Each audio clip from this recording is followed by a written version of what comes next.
Disclaimer. The views and opinions expressed during this program do not necessarily represent those of the FloBro Show. The claims made by Just stop being so sensitive. They have no solution. The county blamed the school board blames the county. And I went down to the school board and I talked. And as a comedian, when you bomb, you know, like when the crowd's not on your side, it gets this weird eeriness. Mm-hmm. So I go down to the school board, and at the end of it, I told them, I was like, "You've ruined my domestic tranquility, and now a legal price must be paid." And when I turned to walk out, you could feel the silence in the room. And I'm probably the only man on earth that has gone to a school board meeting and used the word domestic terrorist and not ended up in handcuffs. As I told him, I was like, "You've treated me like I'm a domestic terrorist, and I'm just a whistleblower for, safety of kids and motorists or whatever." And they were like, "Well, what are you going to do about it?" I was like, "I'm going to run for county commissioner."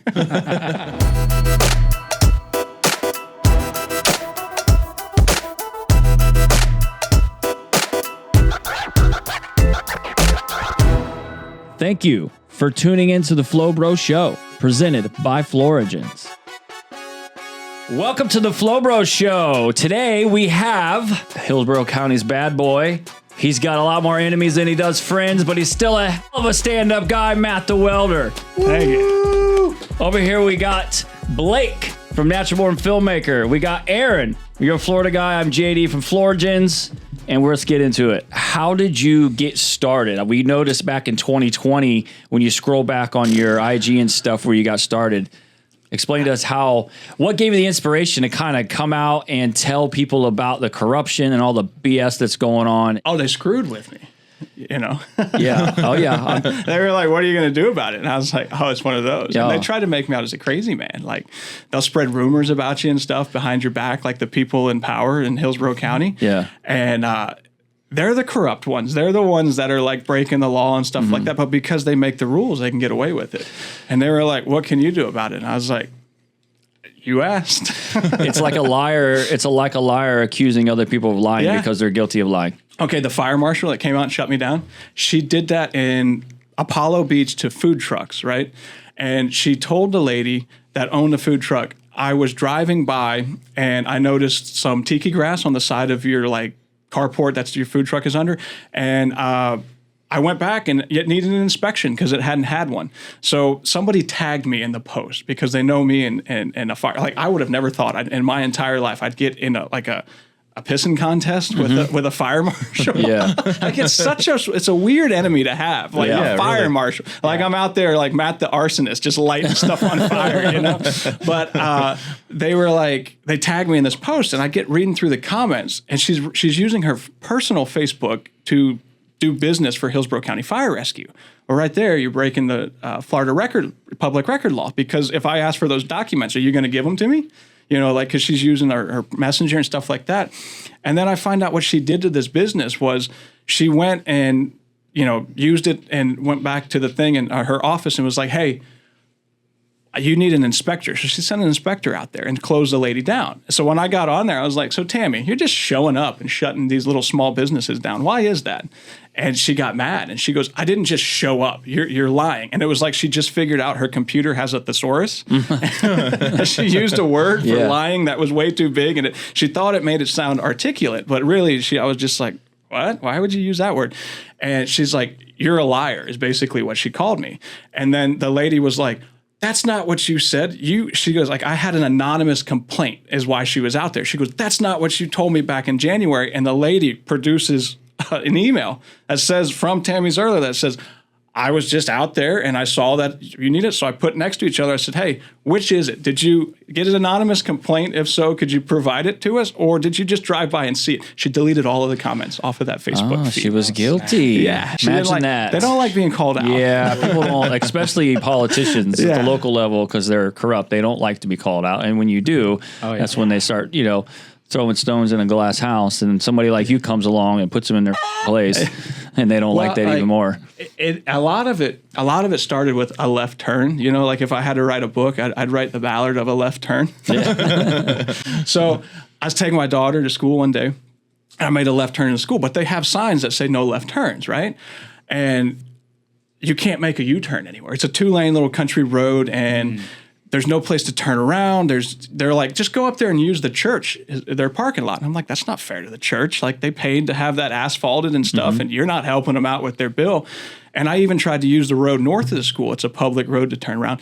And some dude would come out there and be like, this is my road. My grandmama bought this property back in like 1920, and this is our road, and you can't be on it turning around. I was like, that sign is green, which means my tax dollars pays for grandmama's road to be upkept, you know?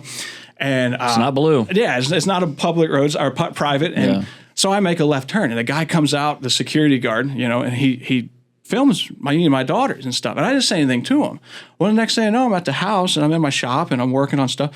And my wife's like, hey, there's 2 police officers here looking for you. I was like, what did I do? I made a left turn. I didn't even, I could have cussed the guy, but I didn't. So they send these armed security officers to my house, come onto my private property. I got fully fenced in the front. It's not like a subdivision where you can come in.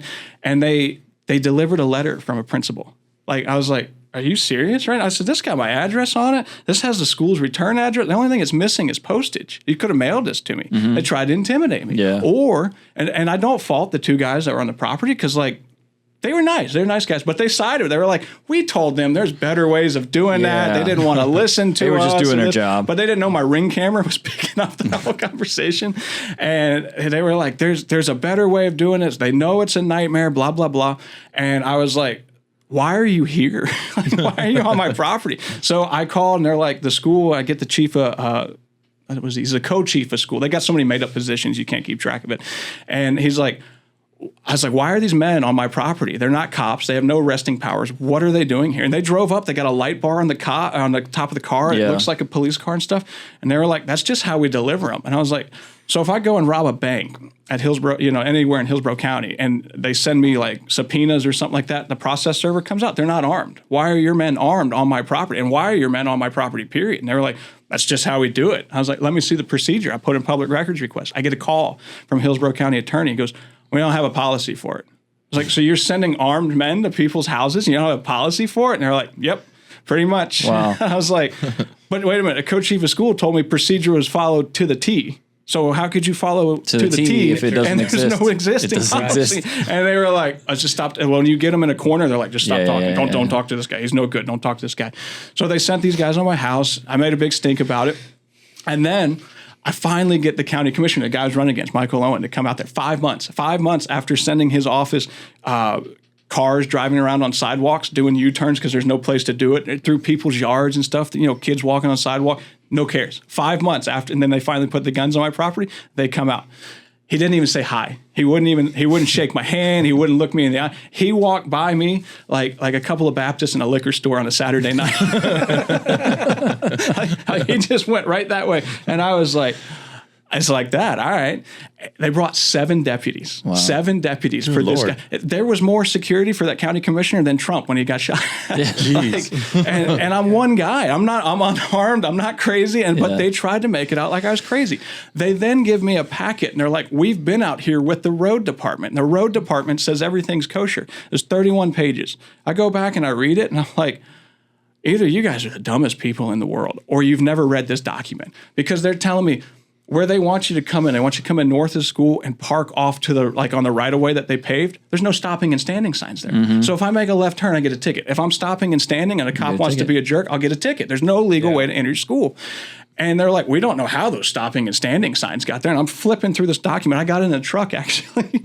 I'm flipping through this document. I'm like, right here it says no stopping and standing signs are worn. Replace the signs with new ones. Mm-hmm. You've known they're there. You didn't read the document.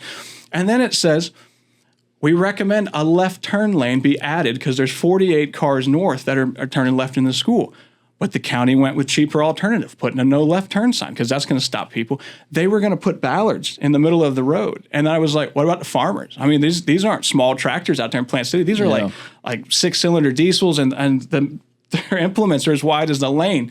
They had to send a legislative aid. They were mad that they had to do this, to knock on all the farmers' doors and go, if we put these things in the middle of the road, would that impair you to go? And they're like, yeah, absolutely it would. Knock them down. And they have no solution. The county blamed the school board. The school board blames the county. And I went down to the school board and I talked. And as a comedian, when you bomb, you know, like when the crowd's not on your side, it gets this weird eeriness. So I go down to the school board, and at the end of it, I told them, I was like, "You've ruined my domestic tranquility, and now a legal price must be paid." And when I turned to walk out, you could feel the silence in the room. And I'm probably the only man on earth that has gone to a school board meeting and used the word domestic terrorist and not ended up in handcuffs. As I told him, I was like, "You've treated me like I'm a domestic terrorist, and I'm just a whistleblower for, safety of kids and motorists or whatever." And they were like, "Well, what are you going to do about it?" I was like, "I'm going to run for county commissioner." Yeah, that's crazy. Yeah, and I've rubbed them the wrong way. My aunt always used to call me sandpaper.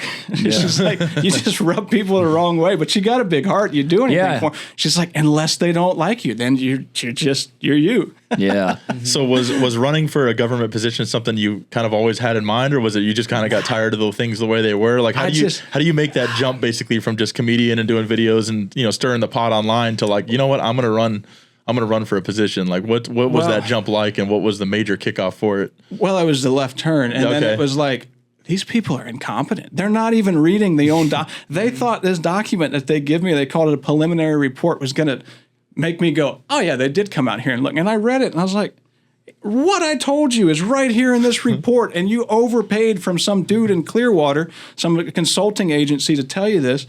And it bothers these people because they thought I was some slackjaw yokel that don't know come here from Sikkim, right? Yeah. And like these people, they sleep on like 10,000 count, Egyptian sheets, silk or cotton, whatever that it we is. pay for. Yeah. And I don't even sleep with a pillowcase on mine.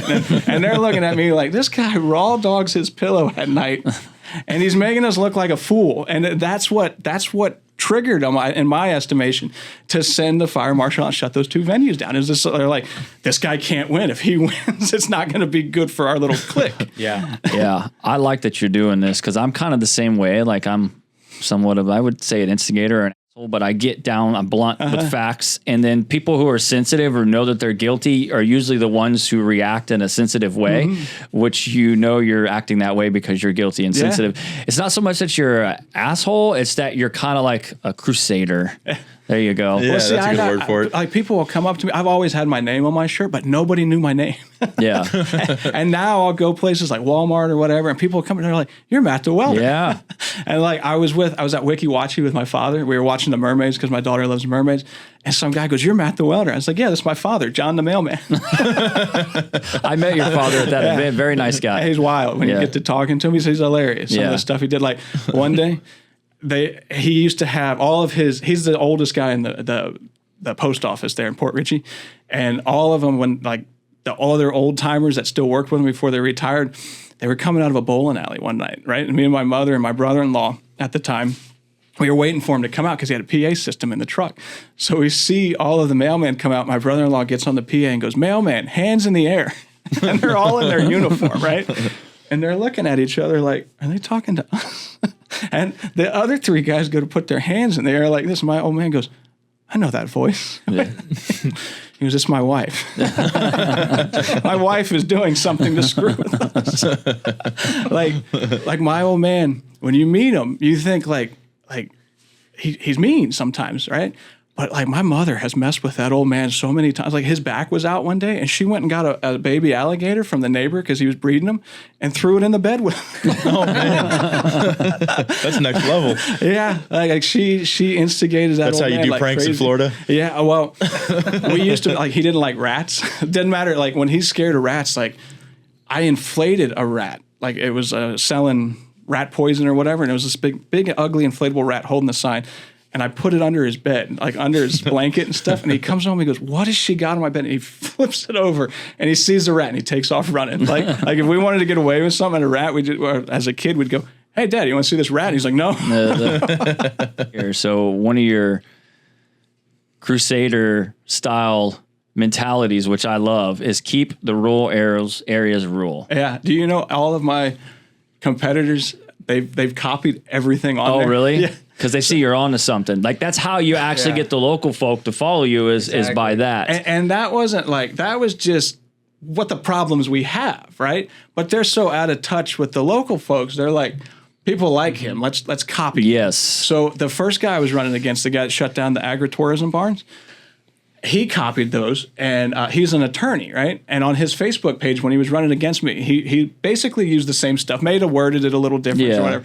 And on the bottom, he says he's a small business owner. And I was like, small business owner of what, Mike? Of an attorney.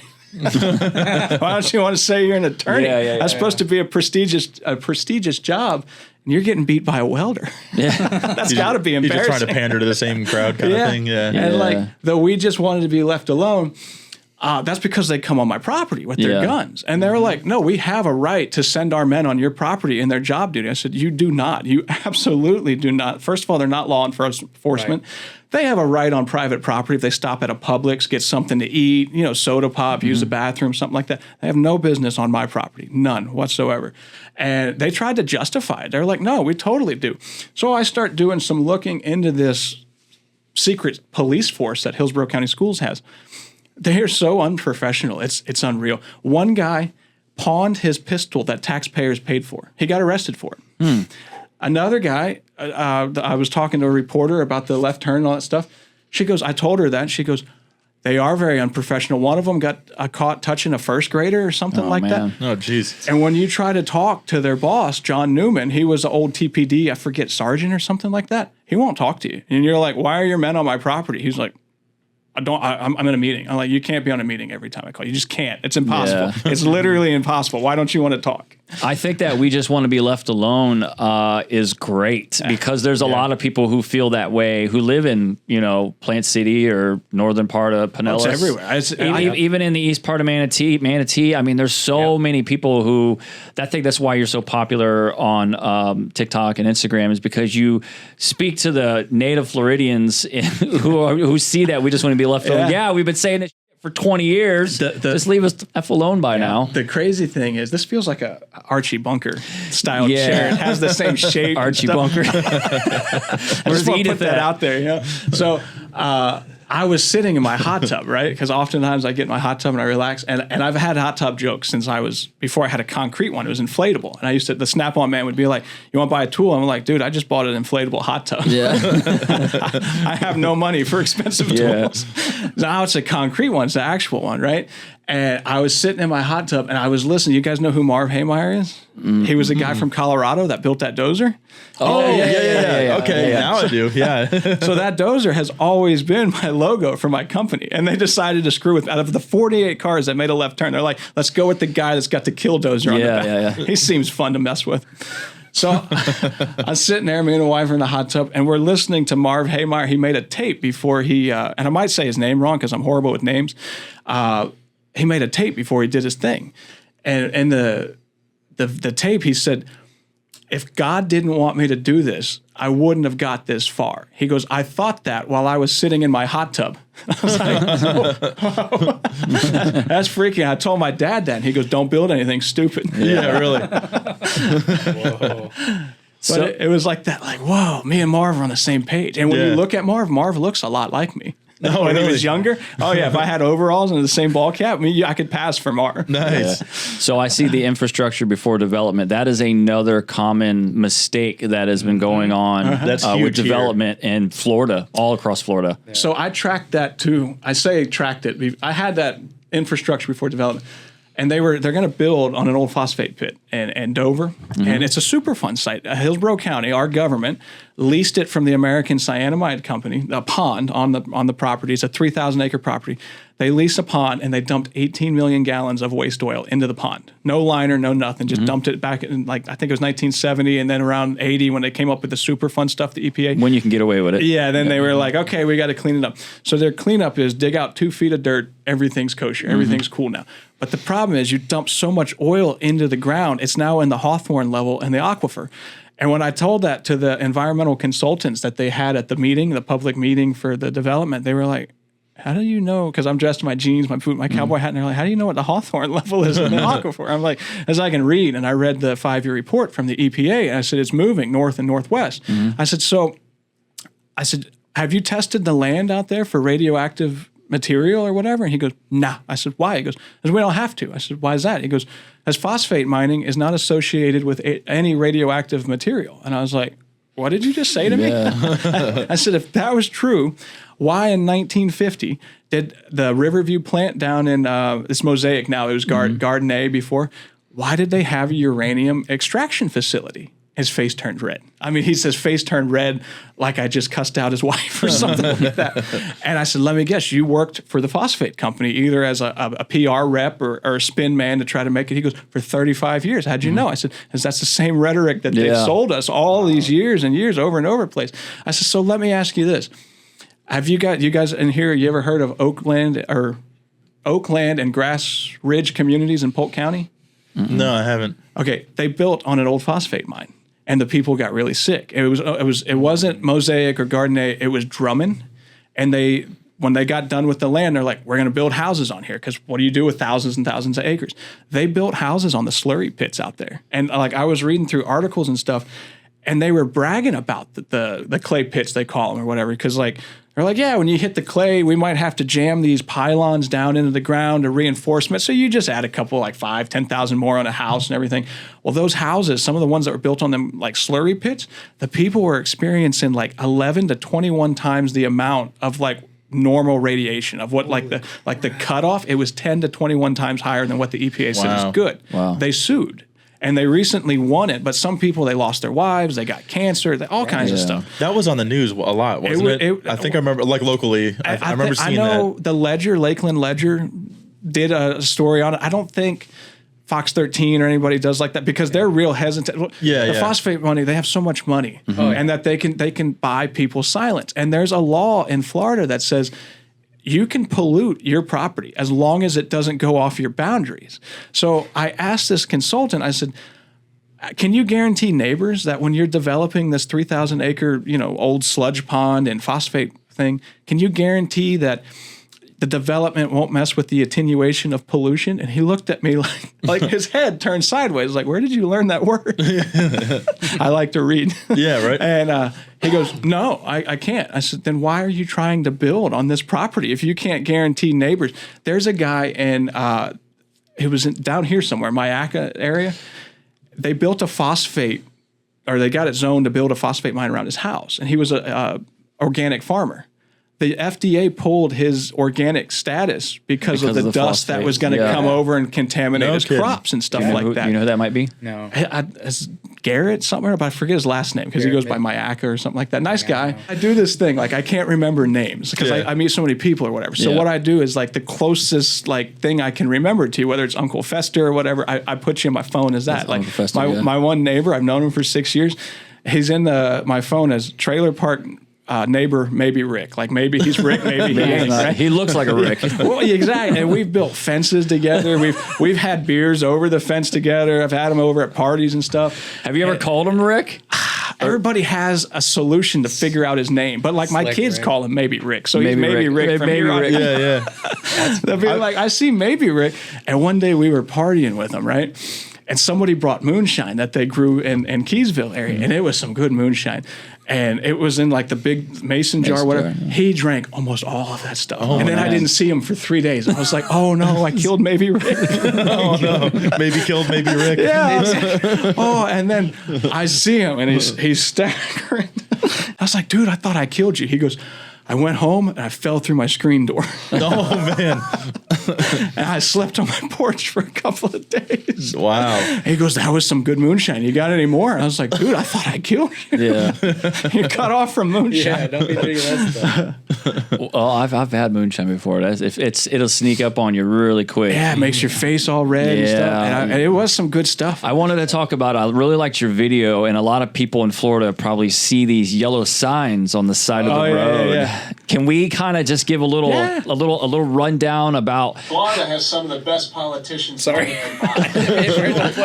Let's just talk about that, because I think you clarifying what those little yellow signs are, how they're small and inconspicuous, and how unless you stop and actually read it, you don't. And the thing gets passed and developed quicker. Talk about that, please. So, like one of the videos I did, there was a town hall meeting for a commissioner, right? It was professional. It had a QR code. It was all in the sign, it was this tall and it had like nice big letters where you could read it. And then you get down for like the developments, like the public hearing, rezoning and stuff. It's handwritten. Yeah. And it's a lot of handwritten information on a little area. No QR code. They don't want you to come out to it. They have to put them out by Florida law. Yeah. But if they get knocked over, if they get destroyed, they don't have to put them back The lawn out. guy accidentally runs it over or something. Yeah. I actually there was one video I did the 3 signs, the county commissioner sign. I panned over and show the sign for we buy any car. The we buy any car sign is more professional than the ones the county are putting out by hand. Yeah. And it's not just Hillsborough. Plant City does it. Marion County does it. Everybody does it. Here in Manatee County too. And the one with this Superfund site, they were pulling up the signs. The developer, the owner, or whatever, was sending somebody out to pull up the signs. And I catch them, and I send the picture to the county. I was like, why is this guy on a Superfund site that you're trying to develop? He's pulling the sign. He's taking the public's voice away. We have no right to go down there. We have no warning. You're just going to build this. And the county, the planning board was like, thank you for proving to us that we put this signs out. You showed us that we did what we had to do. And I was like, but the guy pulled the sign back up. And they were like, I was like, is the sign supposed to be answered or not answered? Is the sign supposed to be up right now? And they wouldn't give me an answer. They were just like, we did our part. The sign was out and you provided us picture. Wow. Well, there's a big stink over that phosphate mine that they're doing in Dover. And the opposition puts signs out that says it's like fixhillsboro.com or something like that. And they tracked the guy down, figured out who he was, and he had to go and put the signs back up. Wouldn't you know, I'm driving to go make one of my videos. I passed the guy putting the signs out. Just take a picture and send them back to the people. Didn't you post a couple of those recently? Oh, yeah. I remember seeing that. It's crazy. Florida is like a free-for-all. It really is. Like when you put in for public records, you're supposed to get them in a timely manner. But the law was written in 1908. So a timely manner in 1908 and 2024 are totally different things. Now you type in what you want in a search bar and everything pops up. Yeah. I've had Hillsborough County Schools. I was looking up for their BS jobs that they make because they came to Hillsborough County taxpayers and they're like, we need more money. And we want it on the ballot. And the board approved it to get on the ballot. Well, the problem they ran into is Hillsborough County Board of County Commissioners don't have to put it on this year's ballot. They can put it in 2026 to vote on it. Well, the school board got bent out of shape because they want that money. Well, what I find was I put in a public records request. They made up a bunch of jobs for their friends. Like you guys, if you made up jobs in the government or whatever, all of you guys are friends, but you're the chief of innovation, you're the chief of climate and culture, and you're the chief of, what was the other one that was, human capital.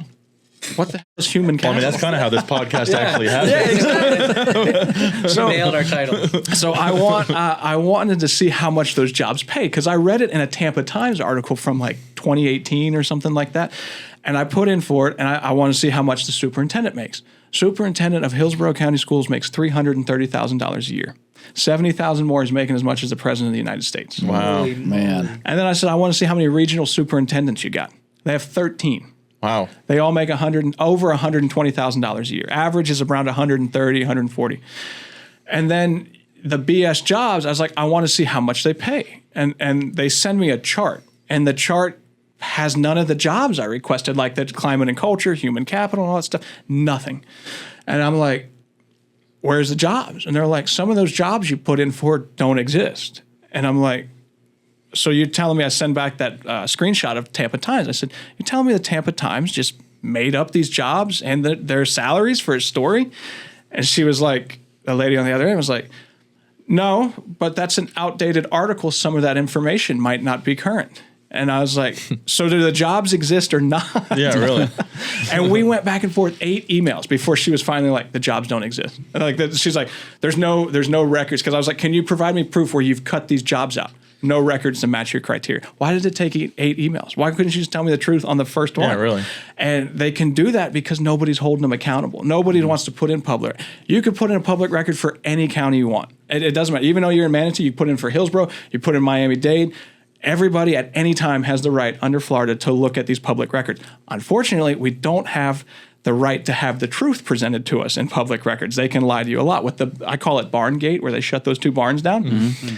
They didn't send me. Hillsborough County Attorney didn't send me the documents I requested. I got those documents from Plant City Fire Department. And when I send back to the attorney, there's a lady, that's all she does is handle the public records request between the public and her office.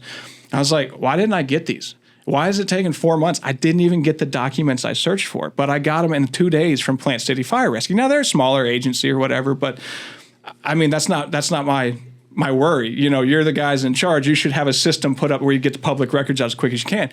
And they're like, I unlocked a new boss in the game. All right. Oh, like I leveled up. I get a text from the deputy attorney from Hillsborough County, something Ferris. It's a lady.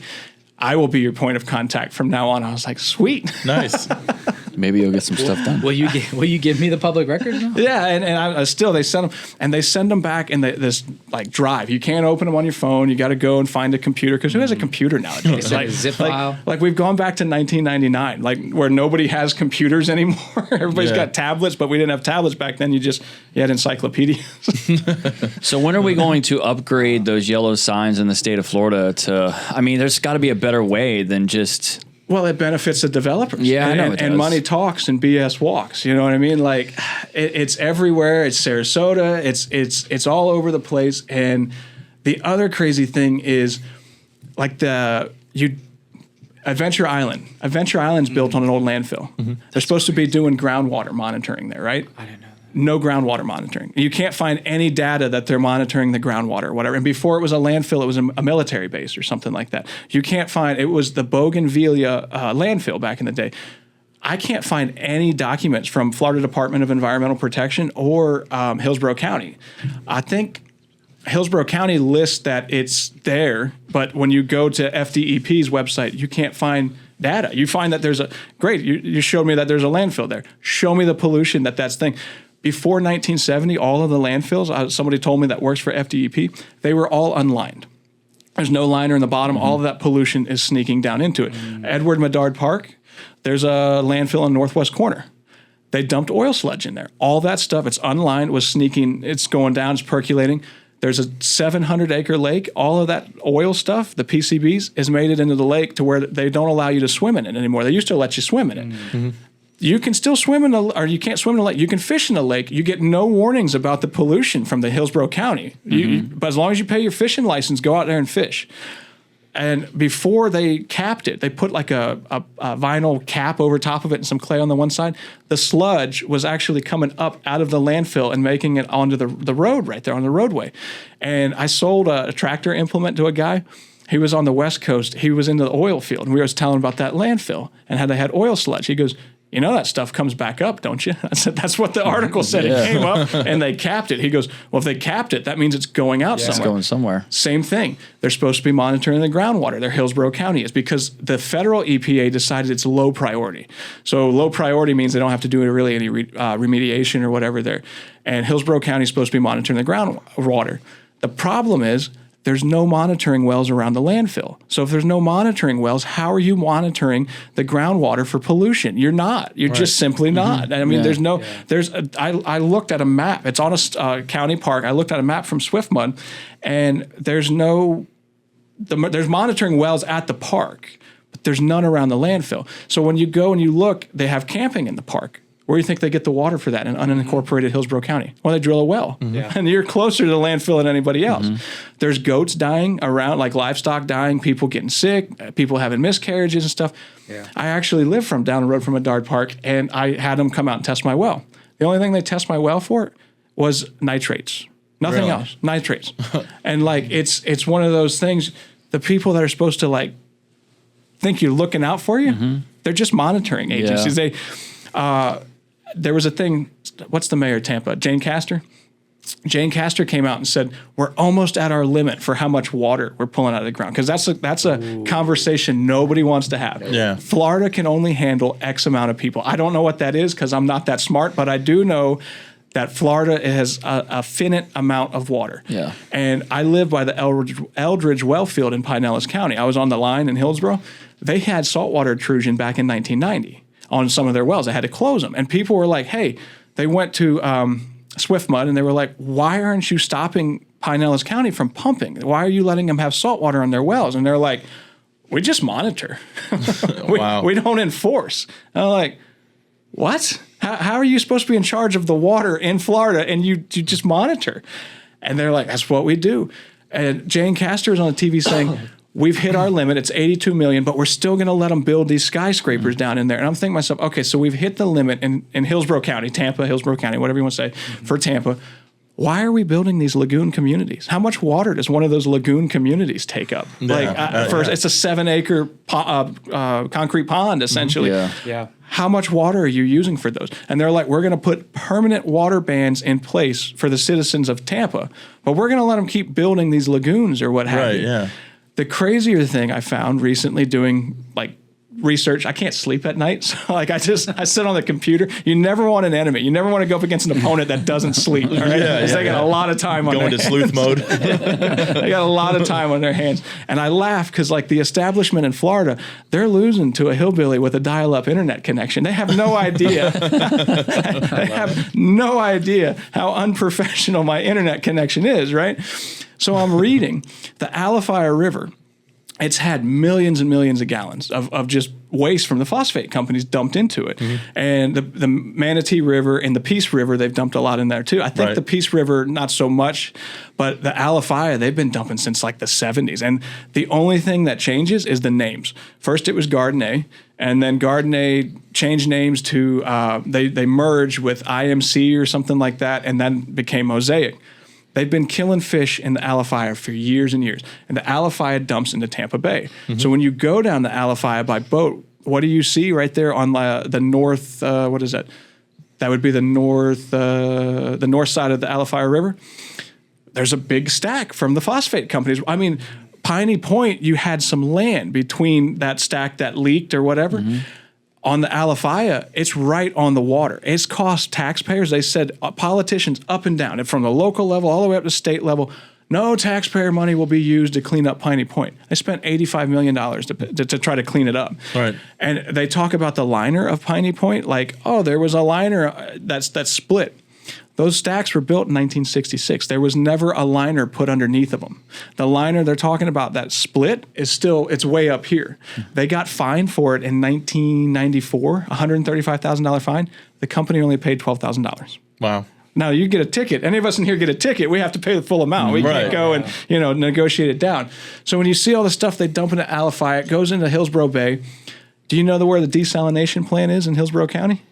It's about 10 miles from the Alafaya River. So all that stuff that they've dumped in there and all that red tide and stuff from Piney Point, people are drinking it. They're just not telling you you're drinking it. They're not telling people that there's a desalination plant right there where we're dumping industrial waste. Right. And it's like they keep people in the dark. And it's the craziest thing I've ever seen in the world.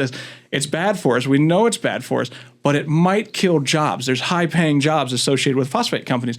And you look at the flip side of the coin, you ask yourself, well, what about the tourist industry that suffered when Piney Point happened? What about the fishermen that couldn't go out there and fish? All the charters, all the beaches, all the restaurants, all that stuff was closed because there's no safe way to get rid of this waste. And their solution is, well, we're going to put it in our roads. We heard that. I recently heard that, Crazy. Well, when you look at how that happens, and you want to talk about crooked politicians, what I figured out is no side is better than the other, right? A bird needs a left and a right wing to fly, except a penguin, he stands on his own 2 feet, all right? So I'm looking, and I'm seeing Senator, he's a state representative, Lawrence McClure. Mosaic gave him a $25,000 in-kind donation. So when you go up there and your well water is polluted because the phosphate companies have polluted wells and stuff like that, who do you think McClure is going to side with? He's not going to side with us. And I've talked to people, I'll be at a restaurant and people will come up to me and they'll tell me stories. They're like, finally, somebody's talking about the phosphate companies. Not Piney Point, New Wales. It takes me a minute to get them all straight. There's so many and they change names. New Wales is on the border of Plant City and Polk County. They lost 219 million gallons into the ground of that radioactive waste. And they're like, it didn't leave our boundaries. And I'm like, wait a minute, Florida's just a big aquifer. What are you talking about? You dumped that much. They're like, we have a recovery well. One recovery well to pull 215 million gallons. That's impossible. It's impossible. So I'm like, okay, say it was feasible. You need a well as big as a subway tunnel. You need a diesel engine to turn that turbine to pump that water the size of a freight train. And then the question I got to was, say hypothetically, you had all of that. You could recover all of that material so quick. Where did you pump it? You have no backup stack. Right. They treat it and they dumped it all in the Alafaya. Every gallon of it. After they told us we're going to recover it, they just dump it right in the waterways everywhere, up and down the coast. You know what's kind of funny is like probably 5-6 years ago, my wife got on this water kick, like, no more tap water. We got like one of the filters in the fridge, and I grew up drinking out of garden hoses. Yeah, it didn't matter at all. So it used to smell like eggs. Yeah. She's from up like near Boston, so I just thought, oh, city girl, whatever, getting paranoid about the water and all this stuff. And like I gave her crap for it for a while. And then like she starts pulling up tests and she kind of starts getting like into like smart mode. And like she went to college. I was homeschooled, whatever. So I'm letting her go on her little investigative thing. She starts finding like there's like fluoxetine in the water, which is like an antidepressant. There's like the levels of the stuff that's in our water that comes from the tap.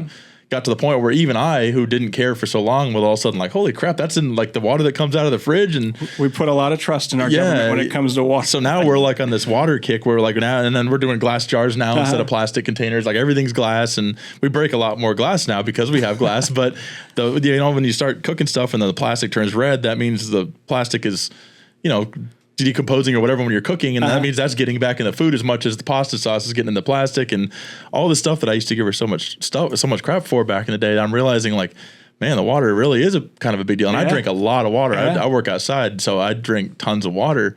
And when she started telling me all the stuff about our water, I was like, man, I gotta take this a little more seriously. Well, like Americans are blessed because like you turn on that tap, you just assume it's clean. You know what I mean? It's clear. We live in the best country on earth. Like we do have a lot of stuff we take for granted. But then like when you start looking like all that stuff from Piney Point that they're recovering or whatever, they're putting that down 3,000 feet underground. Okay, but it's never been tried with this industrial waste. And once you let one do it, Mosaic's going to be chomping at the bit to do it. And Mosaic does this in, I think it's Louisiana, and they're like, we have great numbers. You know what their numbers are? 50%. 50% of the time it works. But once you put that stuff underground, if it doesn't work, you're screwed. You can't get it out. What do you do to get it out? It's down there forever. And the more concerning part is City of St. Pete used to dump treated sewage, or it might have even been raw sewage, down into the aquifer. Same kind of thing, deep injection site. The federal EPA made them stop that because they were concerned about safety. Yeah. So we're not allowed to put sewage in the ground, but we can put industrial waste that we don't know where it's going to end up. We don't know if it's going to come back up.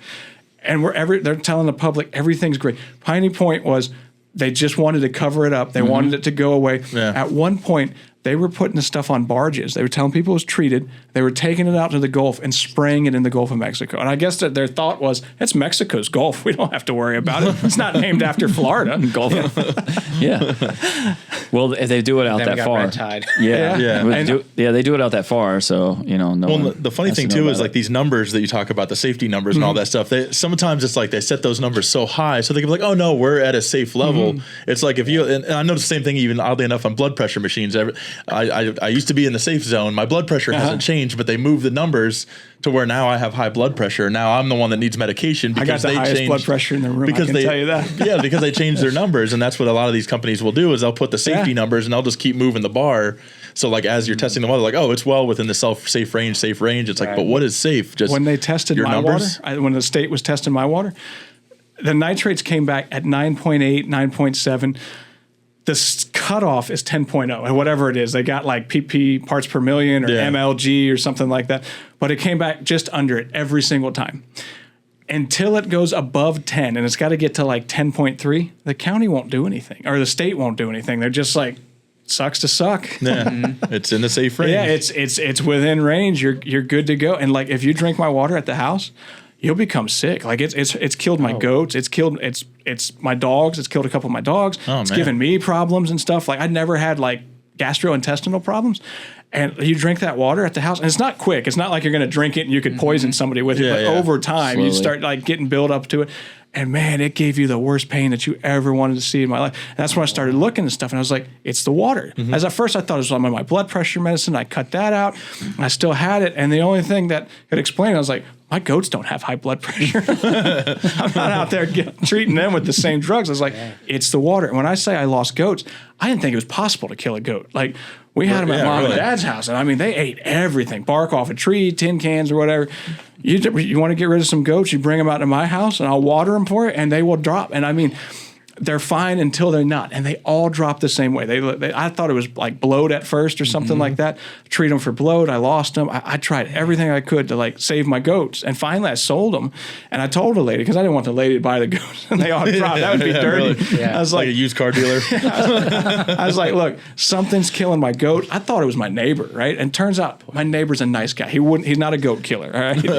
And it's the water at the house, and you can't get the state or the county to come out and do it, because nobody wants to admit that it's bad for you. Nobody wants to be like, all of these parks that are built on old phosphate mines and stuff, when you look at them closely, they say it was donated by a mining company. Well, phosphate's so safe. Why are you leaving it out in the description of what the park, what the land used to be? Right. Yeah. And like where that Superfund site was, when I was talking to those guys, I asked them, I said, are you going to give people like a warning, a disclosure that, hey, of the pollution and what the former use of this property was? And a guy looked me back and goes, no. I go, so wait a minute, I go down, I buy chewing tobacco or a pack of smokes, it says I'm going to get cancer. I buy a $300,000 house or more. I mean, no telling what they're going to sell them for. I get no warning. Why is that? He goes, we don't have to. The state doesn't require it. And then they're going to build 1,900 homes on 2-lane roads. And I looked at the guy and I had him under the hat and I shot him a smile like Vera Cruz, the movie from the 50 old Western movie. I went, how the hell you guys get away with this? And he goes, state doesn't require it. And I said, what do you mean the state doesn't? He goes, they changed the law. I said, was it DeSantis or Scott? And he goes, it was Scott. And I got to look, and they used to have this thing, and it sounds very authoritarian. It was called the DCA, the Department of Community Affairs, okay? We had the same problem. Everything that's under where it says vote for me, we had all that in the 70s, okay? They were building where they shouldn't build. They were putting too many houses where there's on the roads or whatever.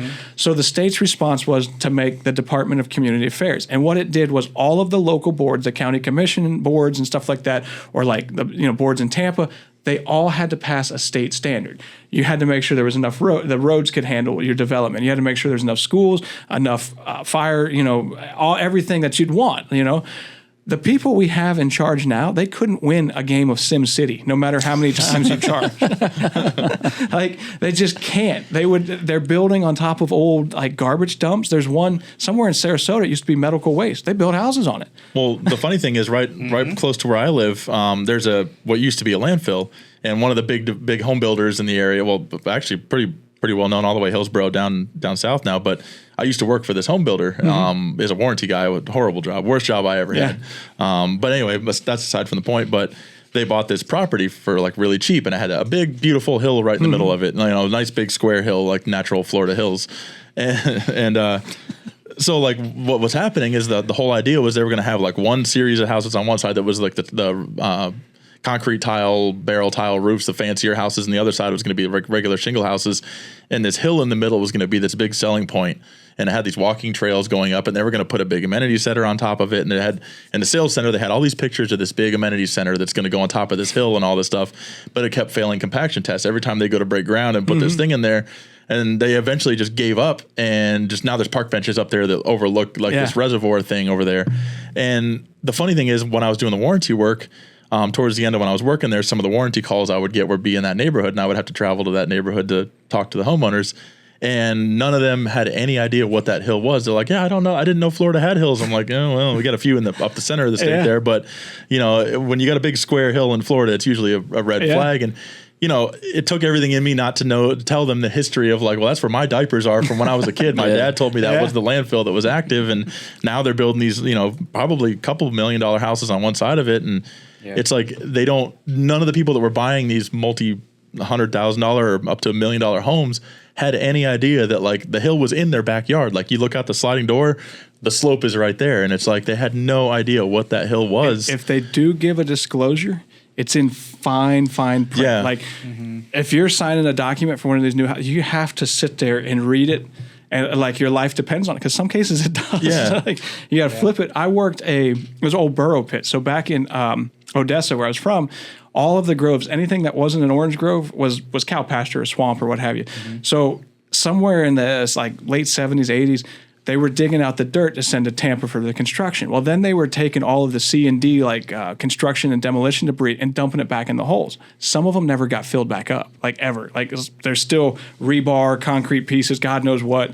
And there's $1 million homes sitting on it right now. And they're selling it to them as a ski lake. And you look at the lake, natural lakes in Florida are round. I'm like, they might have some weird features otherwise, but when you see those square and rectangle lakes, those are dug by man. Yeah. And they dug them so deep, they would puncture the aquifer down there out there in Odessa, and nobody would do anything about it. Some got filled in. One of them, it was a brush yard, and I was driving a big Michigan loader on it. And all at once, the tire just sank into the ground. And I mean, it was like the equivalent of a cat, like a 950 cat, something huge. The tire's probably like 5.5 feet tall. It's gone. It's in the hole. Oh my goodness. Wow. So I walk back up to my boss, and he's like, "Where's my loader?" I was like, "You're not going to believe this." So he takes a skid steer out there, a little New Holland skid steer. He was the best loader operator I ever saw.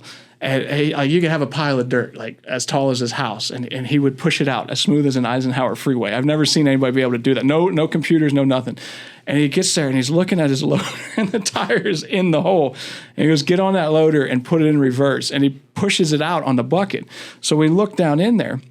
Now he got the pit from his father, and he's like grinding up mulch to make it into compost or whatever. The hole was like 18 or 20 feet deep. Down at the bottom of the hole was a culvert, like a 4 or 5 foot culvert. Yeah. Nobody put dirt in it. Nobody crushed the culvert. So all of the dirt they put on top washed down into that culvert. And I was the lucky guy that drove. Oh, man. I was like, "Hey, I got to go home and clean my shorts." Yeah, no kidding. Wow. I could have swallowed you up. It's wild. Like you said, failing compaction test. They're building on land that they shouldn't. They'll build on cow pastures. And I looked at one. They brought in like 4 feet of fill dirt to get it back up. When you looked at where they built the road and all the other buildings around it, it was a 4 foot difference. It was taller than the fence. Yeah. Where are you getting that dirt from? Like, they're digging it from burrow pits somewhere. All that stuff is supposed to be like, if you ever have any questions or whatever, you go to FDEP and they got maps for everything. They got maps for phosphate mining. They got maps for old historic, and I mean, it's everything. Even like a hurricane comes in, like here, if there's an empty field, sometimes it's public or private property. They'll go ahead and use it for, mulch up the debris from the storm. Yeah. They'll even list stuff like that. I mean, it's everything. And before you buy, you have to do your research in Florida because there's no telling. People in Jacksonville, they went to dig a pool. It was up near Jacksonville. It was a bombing field. They dug up a bomb. Oh my goodness! I forget the name of the. It was a Toll Brothers community, and they're advertising it. They got parks and like little benches, playgrounds, and stuff for kids. And they're digging in the guy's backyard, and they come up a bomb from the Navy. In Ocala National Forest, the Navy still drops live ordnances out there from time to time. Yeah, I was camping out there a few years ago, and the campground for Ocala National Forest is probably within a couple miles of where they dropped the bombs, and you can hear it. You can feel it in the ground. The U.S. Navy is dropping live bombs in the Ocala National Forest. Yeah, it was actually kind of cool, I guess, but it kept you awake all night, and they would do it in the middle of the night. When you go down to White Rock Quarries, there's a White Rock Quarry down in Miami-Dade. I found them because of Lawrence McClure. I like to see who's dirty and who's not. And somebody at White Rock Quarries gave them a big chunk of money. And I said, "What's that?" And I type it in. They mine lime rock, right? Limestone or whatever. And I type them in on Google to look at their reviews, and it's people are like, they have to stop using dynamite. It's rattling my windows. Yeah. So they dig down, they get the limestone, and they put dynamite in there, and then like Acme, the rabbit or coyote, they blow it up, and it's shaking people's windows. Yeah. Now, 2 things could have happened here. My first thought was the quarry was probably there first, and then the houses started to build back up. But unless you go to, if you're looking at a piece of property, you better go and look at it in the summertime to see if it's going to flood. And then you better drive within a 5 or 10 mile radius to see everything and look for something that's just out of place. Yeah. And these people are like, they're blowing stuff up in the middle of the night. It's keeping me up. I can't sleep. Yeah. And I mentioned that, and somebody was like, "So this is the monster that allows White Rock?" That seems to be the case. We have a lot of people moving down here who aren't doing the research before purchasing, and then they get down here and find out how shady everything is or was, and then they're disappointed and bitching and complaining about this, that, and the other. Well, Cletus McFarland in the racetrack. I was going to bring that up too. Yeah. I was gonna say, we got to bring that up because Cletus McFarland owns a racetrack out east here in Bradenton, and they're going to build a bunch of houses around it. and basically, if people aren't going to do the research, like I live probably a mile or two away from it, and it's loud. Like when they have like races and stuff, it's like we hear it like it's not it's loud. It's like, but everyone out east knows. Yeah, it's cool. Yeah, it's Friday night race night. But people are going to move into a cookie cutter development and complain right behind it, and they're going to complain the crap out of it. Well, they've already been trying to battle against the track and get the track stopped so that they can build these homes. That track's been there it's older than me. Like that track's been there my whole life. What I found is like the native crackers, FLOrigins, whatever you want to call them, they live and let live. As long as you didn't throw no shit on them, they didn't throw none back on you. But once you crossed that line, it was game on. You know what I mean? And there was in Odessa, they had Silver Dollar Trap and Skeet Range or whatever. They did 5 stand or whatever. I used to go there all the time. And I had this old Winchester breech load shotgun or what have you. And they built houses, like you said, behind it. And the people complained. They had to go ahead and rearrange their 5 stand and all this stuff. And I'm like, why? These people were here first. If you didn't drive the neighborhood and go, what are all those clay pigeons broken up right there from or what have you? And like it's been there since the 60s. It's been sold a bunch of times, but right now it's one of the only communities or properties in the portfolio that the company has of it has shooting range and a golf course on both sides of the road, owned by the same people. And I used to go out there all the time when I was 18 to shoot trap or what have you. And I was shooting with these guys. They were British. And they had mad money in their guns. Like the butt of their guns had like the Union Jack carved into it or what have you, you know? Yeah. And I went out there and I was just by myself. There was like 3 of them and you can have 5 people. And I shot with them. I missed like 2. Like I love to shoot trap. Yeah. And my gun's too short for me. I stand weird or whatever. Like I was out of place to say the least. Yeah. And these guys said, "Hey, do you mind if we talk to you?" I said, "Yeah, sure. You know, I won't charge you nothing." And they said, "How did you hit all of those pigeons? You only missed 2. We were keeping count, and you shouldn't have hit any." I said, "I don't know." I said, "You know, this is a gun I've had for a while now," and asked, maybe there's something wrong with you. and they said, no, there's nothing wrong with our guns. They said, if you got like an actual sight and a gun your size, you could be like a good shooter or whatever, you know? And I said, do you boys know who Andrew Jackson is? And they said, does he shoot here often? I said, no, he was the last American to whip up on a bunch of British, and Matt the Welder was the next. There you go. And then it clicked. They went, he's the guy on the $20 bill. Yeah, yep. But it was wild. But they people move in, they complain. It's not. They want this lifestyle, and now all like the code enforcement people, they want everything to be universal. They want the fences to be the same size. They want your grass to look, and they want. When you look at these subdivisions, it's the same house painted a different color, and they'll put a door on one side, or they'll flip flop it, or something like that. There's no different styrofoam trim packages to put around the garage. There's no uniqueness. Like you go down there to. What's the castle down there in Hardy County? The Solomon's Castle. Yeah, Solomon's Castle. He built that by himself. No permits, no nothing. Yeah. You know, and now it's a tourist attraction. They've taken the uniqueness out of Florida. All of our little like roadside attraction, whether it's Gatorland or like the up and down the coast, they've replaced it with Disney. They've replaced it with Adventure Island and Universal Studios and all that stuff. And I hate the Mouse House. Like I really like. Yeah. They're like, well, it provides us with jobs, and you look at it, and you're like, you're making like $13 an hour to sweat in a big rat suit, and it's not good jobs. And it's great if you're not from Florida, but if you're a local, the traffic that it breeds, all the stuff that comes with it, it's hell for us local. Did you see the video I posted of Mickey Mouse with his head off? And it was a dude with a mustache smoking a cigarette. That's funny. It wasn't my video, but I posted it. One of the videos I said, I started a video, I was sitting on the hood of my truck, and I said, I'm happier than a child predator that just got the job at Disney. That's good. Because they got a long history of that. I know. And people get mad at the truth. People will be like, you're whatever you want to call it, callous of what. I'm like, no, I just say the truth. If you can't handle the truth, maybe you should, toughen up. Well, that's the thing. That's a fact. I mean, that's a thing that's been proven in the history of that particular mouse place. Yeah.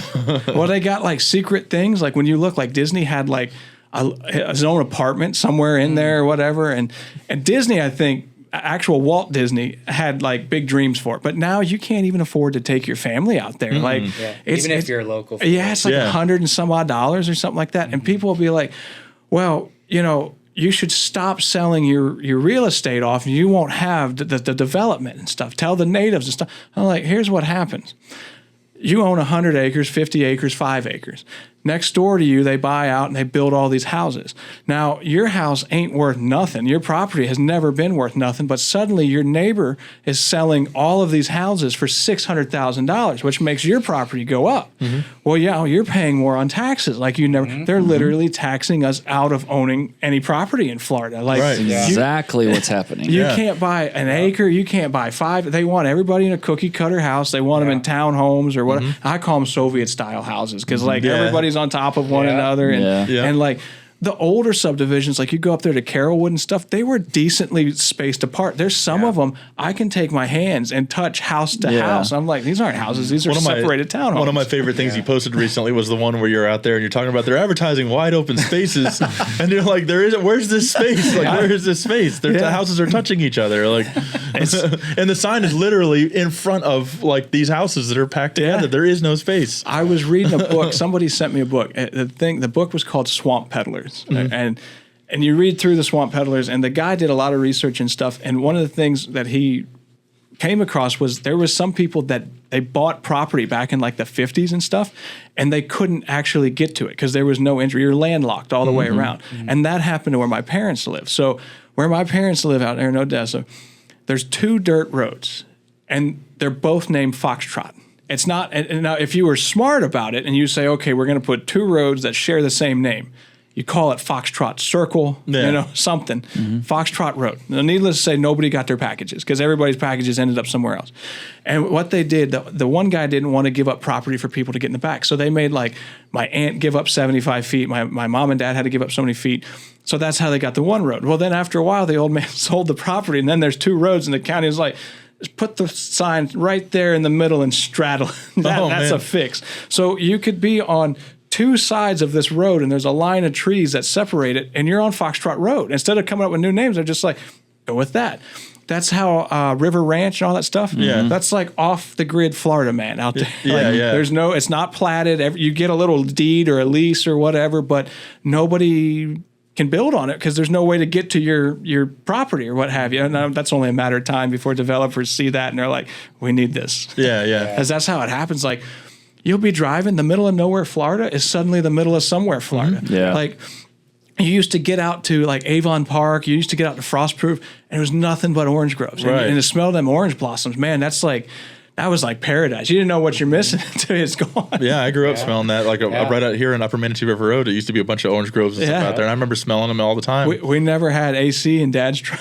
You'd run through and then you'd smell them orange blossoms, and like that was like, you don't realize how blessed you were until it's gone. Now it's horse ranches, all 5-acre plots, $1 million homes and stuff like that, and you get to smell horse crap as you drive. Well, it's the same way when you drive through like the sugar canes too. You could like taste the air when you're driving through there. Almost, it's like a sweet when you're out there breathing. And it's like it's just the stuff that you remember growing up. When you get down towards like Bella Glade or Bella Glade or whatever, they got all the sugar cane farms and stuff like that, and people are like, they're polluting our water just as bad as the phosphate companies. And I forget the road that cuts through, that takes you through Bella Glade there, but the water was orange in the ditch. The water was like the state seal of Florida. And I've seen that. What are they spraying on the crops that's made the water that color? And you look, and Bella Glade is probably the highest crime rate that you'll find in Florida. It's worse than Jacksonville. Like, Jacksonville's pretty bad, but it's not as bad there. And the local leaders, they don't know what to do. They're just like, well, we tried. Like, no, you didn't do good enough. Like, there's been times I've found needles in my driveway, and I call like the Hillsborough sheriffs to come get it because I don't want to throw it in the trash can. The trash man get poked with it or something. That would suck. And the stuff is as black as the road. I mean, you can tell it's dope of some sort. What kind? I don't know. So the guy comes out and puts in a sharp box and he drives away. And I was like, you know, it came from that storage shed right there. They deal dope out of there. They get, more cars than a 7-Eleven at night.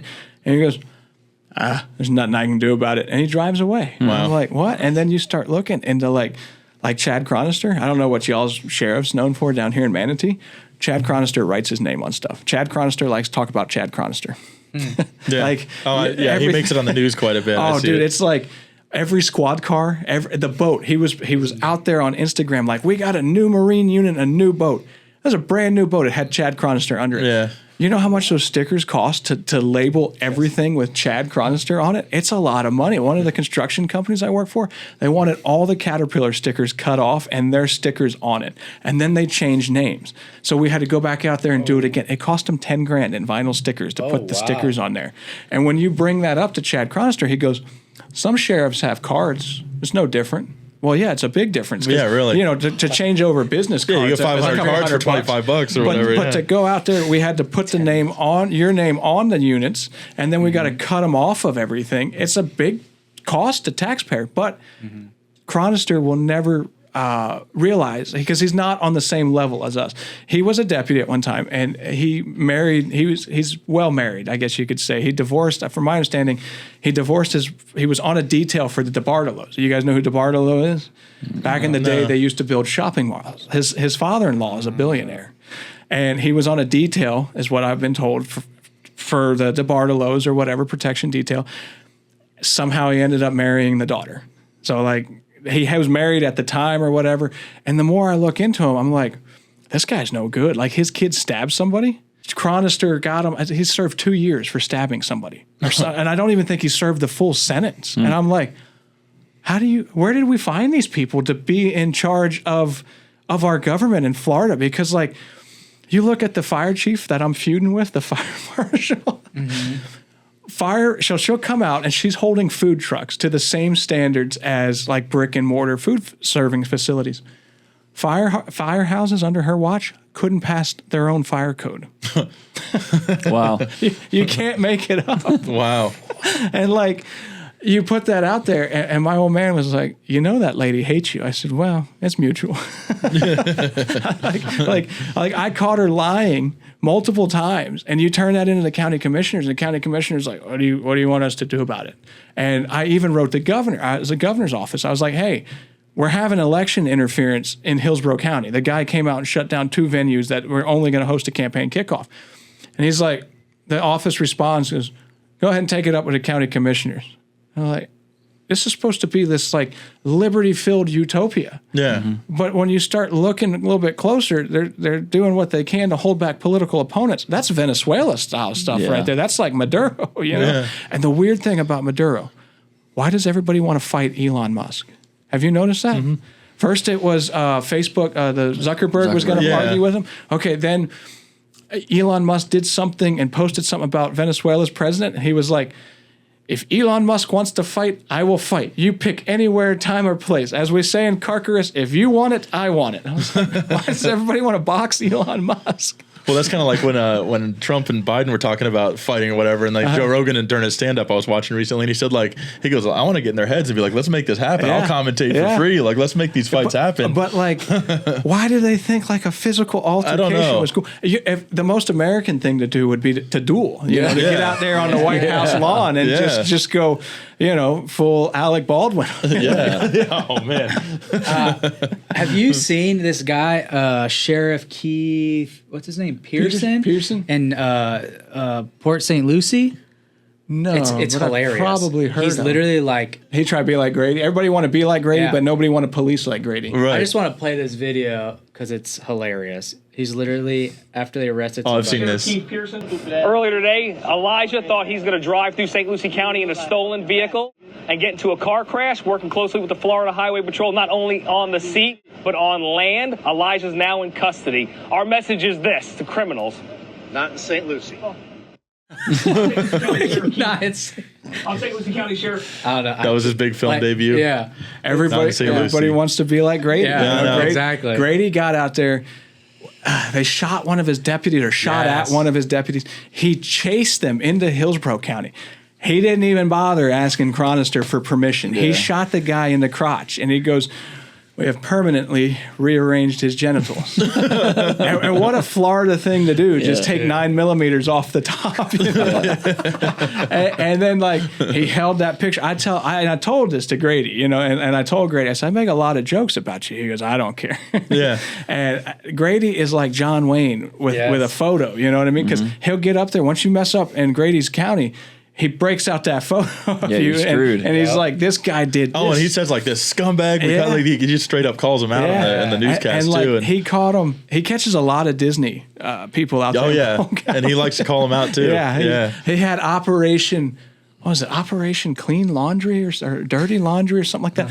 They put 120 or 150 gallons of liquid meth in Tide containers, and Grady caught him. I'm like, how do you even figure that out? Yeah, really. He was like, let me check this Tide can for meth. Yeah. And how do you turn meth into liquid? It just raised more questions in my mind. But that's above my pay grade is worrying about stuff. But and some people can't stand Grady. Oh, I know. And normally those people have been arrested by Grady. Yeah.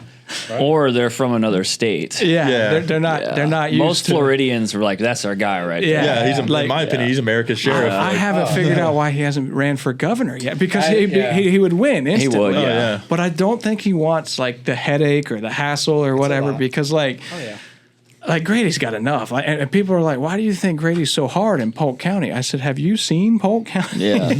Have you seen what that poor man's up against? If he was going to go in there and be like, all right, guys, we're not going to do crime today, they would walk all over Grady. Yeah. Polk County is a tough. Pretty much every state has a Polk County style county in it. I mean, and you need a sheriff like that to kind of regulate the. What I found in Florida is, if the streets are named after states, it's probably not a nice area to live in. And when you see bars on the windows, it's probably not a life. Yeah, those bars are on them windows for a reason. And people move out there and they're like, there's tough crime. We had no idea. My grandmother is from, she lived in Ruskin for a long time, and this was back in the 80s. It was nice back then, but we went through there recently. Yeah, I used to work on the side of the road in construction. I worked on the machinery, right? And I always wanted to figure out who they were, because they mess up a lot of pieces of machinery. But nobody knows. They just say they did it. And I'm like, well, who's they, right? And they're like, I don't know. So I'm out there working on stuff, and the crew's like, hey, that guy's back. And we were on, I think, it wasn't. It was on 41. Just before, we had two jobs. We had one on 19th Avenue and one on 41. And they're like, the guy that lives in that abandoned building is back. And I look over, and they had to get down on their knees to crawl in and out of the building or what have you. And I'm sitting there turning wrenches on this machine. 4 or 5 people would go on their hands and knees and crawl up underneath there in Ruskin. And now you drive through in Ruskin and on 19th Avenue, they're building like brand new communities. It's like suburbs, cookie cutter houses or whatever. The ground in Ruskin was so bad. It's like this old gumbo clay. You should never want to build on that stuff. They're digging with the buckets, and the clay would turn hard, and they'd go to like quick change the buckets or whatever, and it would be so compacted in there the machine couldn't release the bucket. And I had to go out there, and I got this job site superintendent. If I ever got fired from a job, it wasn't because I was a bad worker. It's because I had a great punchline back to the boss, right? So I'm out there with the superintendent, and I just jiggle the bucket to break up the clay and hit the quick release, and it comes off. And he goes, well, I could have done that. And I was like, no, you couldn't have, because if you could have, I wouldn't be down here. I'd be on my way home. Yeah, really. And like, that was like, there was just the right amount of dysfunction in that job. Like, nobody knew what was going on. And my boss came in one day. They bought them all brand new GM trucks in like 2019s. And he goes, hey, dummy, that truck's got a jerk in the transmission. Could you figure out why? I said, well, I know why. I said, you're 5 foot tall and you're 350 pounds. I said, you need a 2,500. So I get in the truck and I take it for a test drive, and I go through and I buy everybody in the shop McDonald's. And I come back and I'm handing out McDonald's sandwiches, right? I'm like the rock star in the shop. And the boss comes out and he goes, you took my truck through McDonald's? I said, yeah, you told me to take it through a test drive, and I got to put it through the same pace as you do. And this truck spends half of its life in drive-through lines. He was like mad, but he was like, yeah, that's a good burn. True. That's a good burn. You know, like, he's like, I got bad knees. I'm like, it's no surprise. I said, look at the way you're built. You look like a butterball turkey on toothpicks. Needless to say, I didn't work at that job very long. Is it safe to say you don't have any developers donating? No, there's no developers. There's no special interest. There's no, like, Tico's not giving me any money because I called them out for how much money they give to politicians. It's like Everyday Joe's giving me money, you know, retired people, you know, stuff like that. Well, yeah, I saw it's paid for by citizens for Matt the Welder. Not too many people running can say that. That's why I have the lowest amount. Like, if you look, The one lady that's running, she's raised over $500,000, like for a county commissioner seat. And it's weird. Even as down here in Manatee, Sarasota and stuff, there's 2 sets of books, right? So there's like the local level books. Then they always have the lowest amount. So like the lady I'm running against, she's got 100,000 according to Craig Latimer, the supervisor of elections for Hillsborough. But then when you go to the state website, you find her political committee and stuff like that. She's got 400,000 raised from 2 people. And the 2 people are like the establishment people. One of them's down here. He calls himself the Prince of Darkness. And like... It's weird. I don't know if you guys... Ozzy? No. We got an Ozzy Osbourne here in Manatee County? He looks more like Meatloaf. Have you guys gotten these flyers yet that say, Make America Great Again, and then it's like a voter's guide? Have you received those in the mail yet? I think I've seen one. They're popping up everywhere. Popping up in Hillsborough. A lot of the like Republicans are disowning it. And they're like, this is the left that is putting these fake voter guides. But when you look, it's Make America Great Again. Then in small letters, it says PC. It has nothing to do with Trump. So you look that up on the Department of State for Florida's Department of State website, and it comes back to a guy named Eric Robinson. He calls himself Prince of Darkness, looks like Meatloaf, the singer, and his political committee is putting out these flyers in every county. I'm like up in the north, like I think it's Lee County or... Is it Lee County or Lee or Gilchrist? They've gotten them. Manatee's gotten them. Hillsborough's gotten them. And this is this generic voter guide that looks like they're Trump. It's got Trump and DeSantis. A few of them have been endorsed by Trump or whatever, but most of them haven't. They're trying to dupe voters. And you'll see these pundits on the right going, that's from a liberal that has done that. Eric Robinson's a Republican. He's a business partner of a very high up Republican somewhere in the state. So they're trying to disown their own. They're like, we didn't do this. We didn't do. And I look back and I'm like, you definitely did that. You're either lying or you're ignorant, which is the truth. You know what I mean? Like if I called a lady out on it, she's like, what do you mean I'm ignorant? Well, ignorant means by definition you ain't been taught. I don't know why a welder has to help you guys with a dictionary like you ain't been through the 8th grade. I really hope that you get in there and do some difference and some change, because there's a lot more counties, obviously you see in Florida, that are in peril as far as devastation goes from overdevelopment and crooked politicians. That we need people like you. They all are afraid to on a statewide level. They're all afraid to speak up, because what you don't realize is they take an oath to party. They don't take an oath to Florida or the Constitution or anything like that. Yeah, they take an oath. So even though like that guy with the barn that shut him down or whatever, even though they know he's crooked, they're standing up for him like he didn't do this. And I was like, I got the receipts that says he did. I got a text message from the barn and I got the emails, and they're like, doesn't sound like something he'd do. I'm like, it definitely does. He's an attorney, and attorneys are the best robbers out there. Yeah. Do you want to win one of my handmade Florida flags? I'm JD, founder and owner of FLOrigins. Check out FLOrigins.com for all of our art apparel and accessories. For every $3 you spend is equal to 1 entry to winning one of our handmade Florida flags. Why are you still here? Go to FLOrigins.com.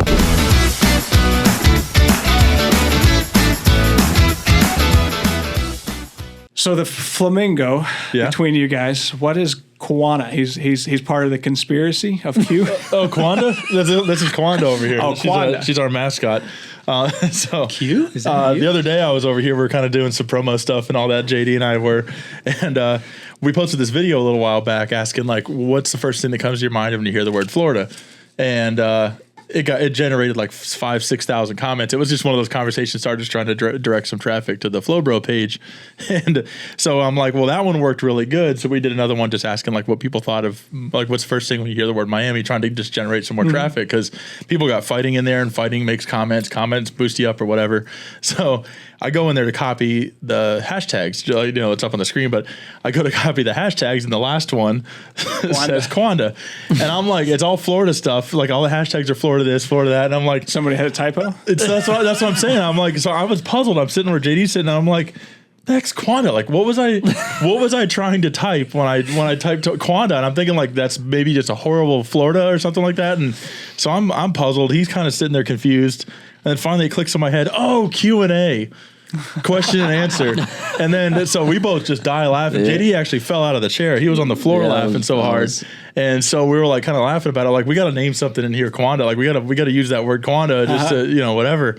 And so this thing's always sitting right over my shoulder. So I'm like, that looks like Quanda right there. The name Quanda, it should have some sort of headwear, like, you know, like yeah, we should probably get a little hat for it.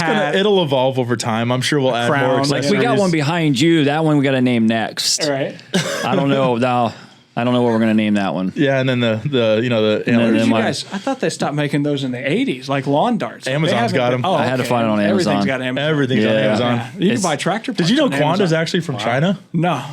Yeah, The bird or the actual sentence? No, Quanda right Quanda here. sounds like something you'd like a dish you'd get in Asian.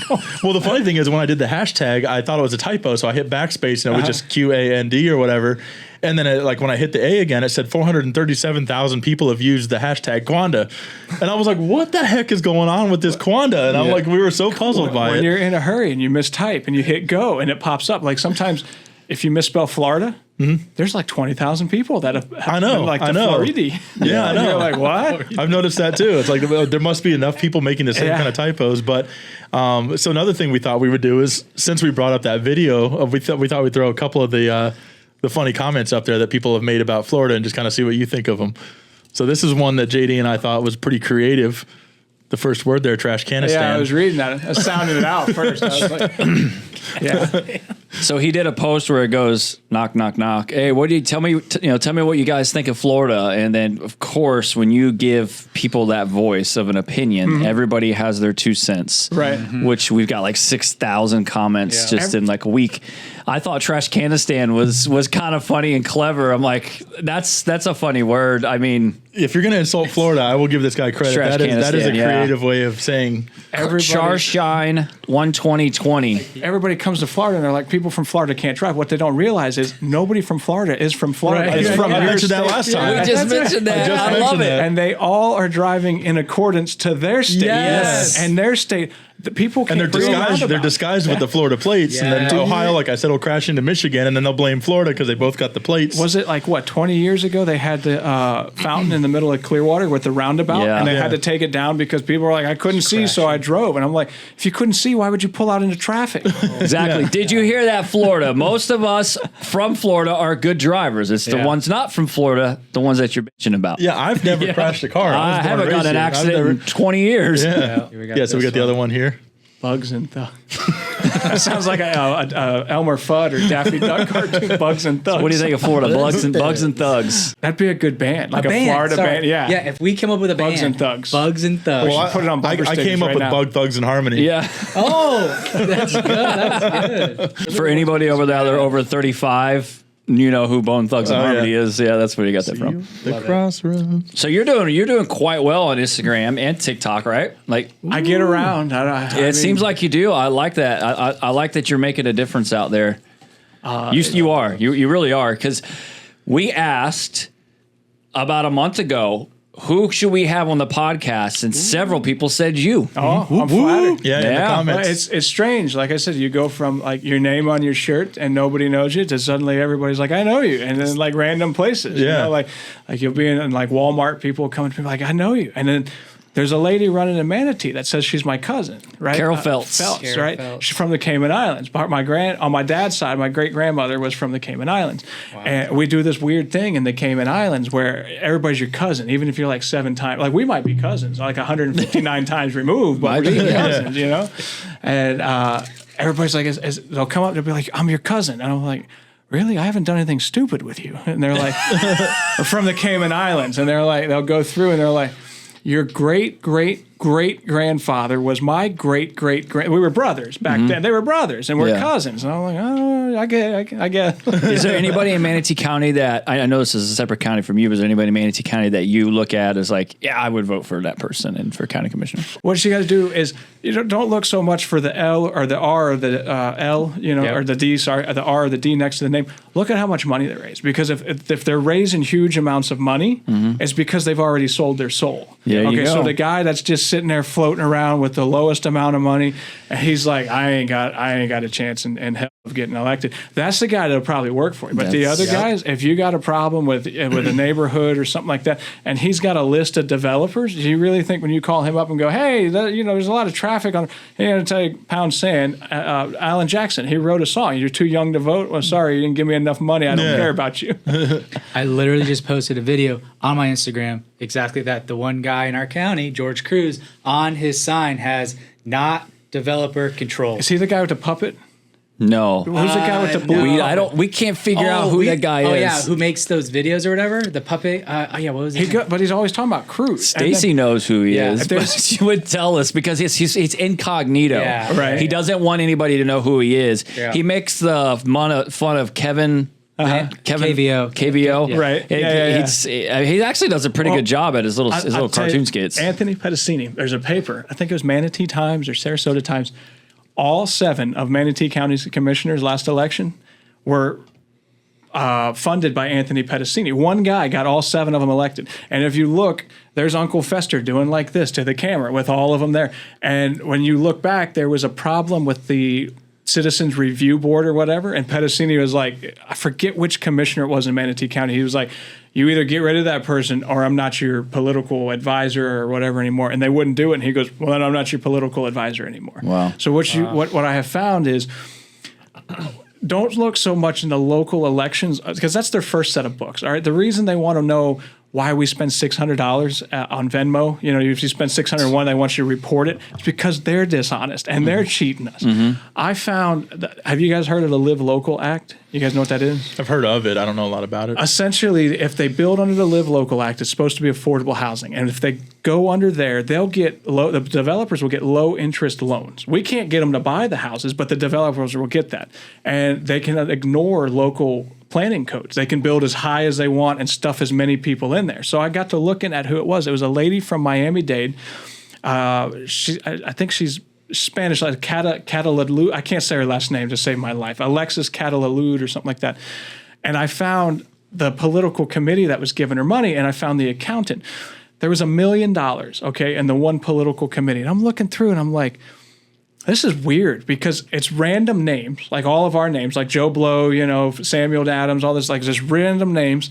And they all in the beginning, back in like 2014, were donating $12 or $24, even numbers, 12 or 24. And then randomly in like 2018, it went to $33.75. They split up and funneled $1 million and 43,000 donations of $33.75 or $12 or $24. It was like the accountant had his like assistant do it, and he was like, "You can't do even numbers. You got to have like a decimal in there, like 33.75." And the kid was like, "All right," and he just put them all in as 33.75. And it's weird because numbers normally mean something. Like everything in life revolves around numbers. Right. Yeah. Even as a welder, slip your boots on. You're doing math while you're doing it, and I'm like, what does that mean? Why would you have so many? Because at first I was like, maybe it's a processing fee from like Anadot or somebody like that or a credit card company. But then I went, it can't be because there was even numbers for the first like 22,000 entries. And I'm almost wondering if I went down to a cemetery down there in like Miami-Dade, if I would find the donors and I'd be like, how are these people donating? They're dead. It's when you look at how they funnel money, like, okay, Tico, they want to raise y'all's electric bill down here. You got Tico or Florida Power? We're Florida Power. Okay, Florida Power. Either way, they both do the same thing. They will give in these political committees, when you look them up, and on the mailers, look up where it says, they'll put in small writing, PC, paid for by something, PC. PC's political committee. You got to go to the Florida Department of State. Tico gives 50,000, 100,000. Florida Power does it too. To these political committees who then turn around and give it to the politicians. And then they vote on raising our electric bill. If Tico and Florida Power have $50,000, millions by the time you multiply it by how many political committees, they don't need to raise our electrical bill if you just keep them out of politics. It's that simple. But everybody wants to, we got to raise our rates. No, stay out of politics and you would have money. Put that 50,000 towards your operating cost. And then when you need a rate change increase, people would probably be like, but right now they're paying to keep a monopoly. Is all it boils down to. Everything's a monopoly. And nobody wants to be the guy to break them up. Nobody wants to walk tall and carry a big stick like Roosevelt used to do. Yeah.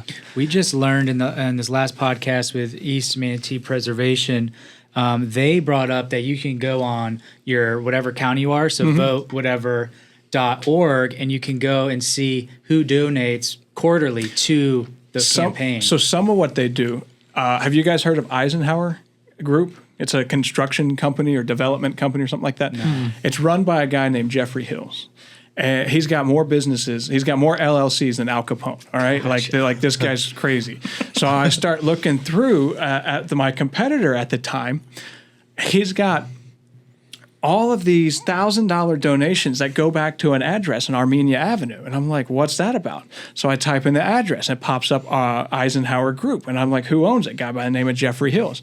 What they do is all of these subdivisions, townhomes, whatever, the name of them, they put it in an LLC, all right? And it's probably to protect them if somebody gets hurt on like the common areas or something. It probably started out innocent. But what they figured out is when you look at Florida election laws, businesses and individuals can donate up to $1,000. So if you're a developer and you got 20 subdivisions that are all different LLCs, well, instead of you giving $1,000, or if your wife could give $1,000 too, so maybe $2,000 or $3,000 max, suddenly you can give $20,000 and get your way. Yep. The common guy ain't got a chance because money talks. And I mean, these people are throwing around big money to get their way, and that's why when you look, that rule, that urban boundary starts to get pushed farther and farther out because the developers are funneling money, and it's real legal like. You know what I mean? Like, it's not ethical. For sure it's not ethical. Right. But it's real legal like. They're not breaking any laws per se, and maybe they are. You know, once you get in there and you start looking at it, maybe they are, maybe they ain't.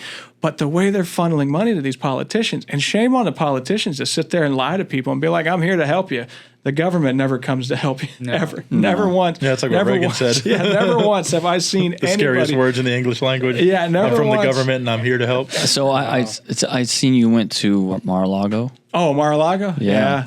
I was what was that about? I was the only person there that has ever had an insufficient fund fee. So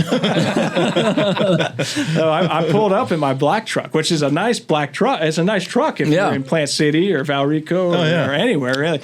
But when you pull up to Mar-a-Lago and they're parking it next to like Bentleys and Rolls Royce and stuff, I got out of the truck. They thought I was there to unclog a toilet or something. As they were like, that's a nice suit. And I was like, thanks, it's not mine. It's going back. And it wasn't even that. I haven't even got to return it yet. So have you guys ever heard of Conservative Ant on Instagram and stuff like that? So I went down to his house first because we were going to make a video down there or what have you. And then I went to put my suit on because he was going to have like help me out or whatever. He called himself. He's like, me and Jimmy are the fairy gay mothers or something like that. I saw that video. And I went to put my pants on. I didn't have no pants. They fell out in the suit somewhere. I still haven't found my pants. And I'm like, oh no, I ain't got no pants. Well, them boys without even helping, Ant's like, you know, I think Jimmy's the same size as you. And he goes and gets his husband's suit and puts it on me. And I'm like, son of a gun, me and Jimmy are the same size.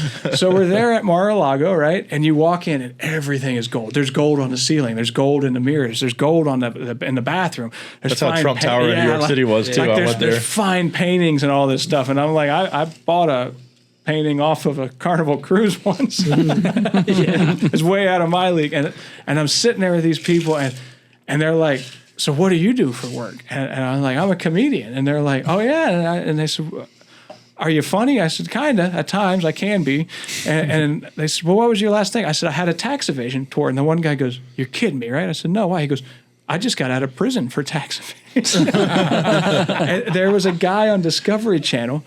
He talked bad about Holder and Obama for Fast and Furious. He owned a gun shop in Colorado. And they came after him for his FFL crimes for his firearm license. Yeah. He beat all that, but they got him for tax evasion. Wow. And I'm sitting there in Mar-a-Lago, and I'm looking around, and everybody's dressed nice. And, I'm dressed like me. I'm wearing a cowboy hat and stuff like that. They sent me next to a guy. He looks like John Belushi. All right. And when these guys walked in, I'm talking to this like couple, like my wife and me. Like the guy made suits is how he got there. He actually made a lot of the suits. He's from Louisiana. And we look over and we see these two guys walk in. And I look back at the table. I said, those guys are mafiosos. Wow. And they had like what's the shirt underneath of a suit that you wear, like a Cuban something or another T-shirt? I forget, like fancy. My wife knew the name of it. Yeah. So they set us next to one of these guys and they separated them. Everybody else's name tag was printed out nice, right? These guys were handwritten. Like they had just like crashed a party and handwritten. So I'm sitting there and I'm talking to this guy and he goes, he talks like he's a mafioso. He goes, so Matthew, what do you do for work? And I go, I'm a comedian. He goes, "Oh, a funny man." He says, "Do you have anything funny about him say about me?" I go, "Has anybody ever told you look like John Belushi?" He goes, "No." So what were you doing down there? Was there an event? It was just like a event they were having for a senator. They were trying to get elected out of Arizona or whatever, and they like whoever put the tables knew because like Kevin Sorbos was there or whatever. I guess he was on what was he, Tarzan or he was Hercules, and I said, I remember watching you on Tarzan. He goes, "I wasn't on Tarzan. I was Hercules. We had a better show, or better run." And I looked down, I was shaking his hand. I said, "Smile for the camera." But like the gangster guys, right? I asked him, I said, "What do you do?" And he goes, "I own an event center and I am in recycling," or something like that. I said, I was going to say waste management or construction. And he goes, "Why you say that?" I was like, "I don't want to say." He goes, "Do you have a name for my business partner? You called me John Belushi." I said, "I don't want to say." He goes, "Come on, funny man, say it." I was like, "You got to promise not to make me wear concrete shoes, right?" And he's like, "I already told you, I'm in waste management and I own an event center. No concrete. Come on, funny man, say it." I said, "Fine, he looks like Fat Tony. Please don't kill me." And we're sitting there, and these two guys, the one guy, he was such a shyster, the guy next to me, because they had these cards on the table. They were like playing cards with something on them. I don't know. I got the pack back at the house. And he looks around the table. He goes, "You see all these playing cards? When people clear out of here, they're going to leave them. I'm going to take them and resell them." And I'm like, I was at a place, but gee, who are you? And then I got to thinking, back in the day, Trump was in New York building, apartments and stuff. Yeah. He probably had to navigate the union and stuff like that. And a union back then was mafioso or what have you. So it wouldn't be that far. But these guys had never been there. They're taking pictures of like the ceilings because it's all gold and stuff like that. And he's like, I said, "How did you end up here?" He goes, "My lawyer is the same as Trump's." But I walked in, right? And the place is beautiful. The yard is immaculate. There's nothing like I've ever seen. And by the pool, and the pool's like just like a generic pool or what have you. And there's no mosquito like net over top of it, right? Like a cage, like poor people have, working class. And I thought, oh God, we're standing by here by the pool. I'm going to get bit up by mosquitoes. There's no mosquitoes at Trump's house. It was the weirdest thing ever. Like we're all outside and the night falls. Nobody got bit by a mosquito. But it's like I stand outside 5 minutes in my house. So there's something about rich people mosquitoes don't like. I don't know what that translates to. So they're old money blood. Like the blood. They do. I've been to a house where they have like these little misters that you don't see it. Yeah, it's like putting out a disperser. So it's like it's attached to the roof line, and you just flick a button and and it just kind of missed a little bit of about when you go to that neighborhood, right? The water on the beach, it's like being in the Caribbean. It's the prettiest water you ever want to see. Pretty blue, teal, or whatever. And like all that stuff that happened in Butler, Pennsylvania, where they're like, "Oh, we don't know how he got on the roof. We don't know what he was doing up there."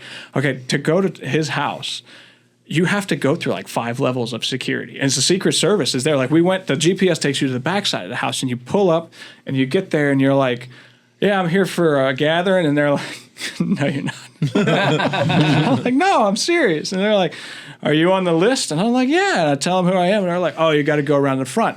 So every entrance has a squad car in front of it from the Secret Service that you pull up to. And like before they give you the okay, they'll move the car. And then you get in and, valet comes up or whatever. But like, I was like, these folks were like, talking to me, and you're in that neighborhood, and the banks ain't Bank of America. It's not Chase. It's like Weatherford Trust. Every bank there is like it sounds wealthy. Yeah. And I'm driving through my pickup truck, and I'm like, boy, they probably think I'm the Clampets, right? But like, I tell you what, for a bunch of rich people, they were the most laid back people. Like everybody had a good time. Kevin Serbo is maybe still mad at me. I don't know. Like if he sees this, I'm sorry for mixing up Hercules. I was like 6, and he was like, "If you were like 6, you would have been more like 13. I was like, who does math that quick? Jeez, relax. I remember watching it. And then Xena Warrior Princess. Yeah, they were kind of like on this right after each other, and I think they were on the same time. It's men in tights, well-bodied men in tights, Hercules, Tarzan. I didn't mean to offend the guy. Yeah, childhood memory. Yeah, I mean, look, sometimes I talk and people get offended. I didn't mean to get them offended. Yeah. I had a similar thing happen that was kind of awkward with Jerry Springer one time. I'd met him like 3 different times locally, and every time I met him, he was just not a friendly guy, like just rude, whatever. And I ran into him out at St. Armand's one time, and I I was like, I wanted to get a picture with him just because he's local and whatever. And back then I was doing YouTube videos, so I was trying to just name drop him basically in a YouTube video that I was doing. And so I go up, I'm like, can I take a picture with it? He goes, no, I don't do pictures or whatever. And he's like, I'd rather you just leave me alone or whatever. And I'm like, dude, you're kind of a dick. And he goes, it's kind of what I'm known for. And I was like, touche. All right. And I was like, it went from me thinking he was like this jerk to like, that's what he's known for. And I'm like, good point. All right.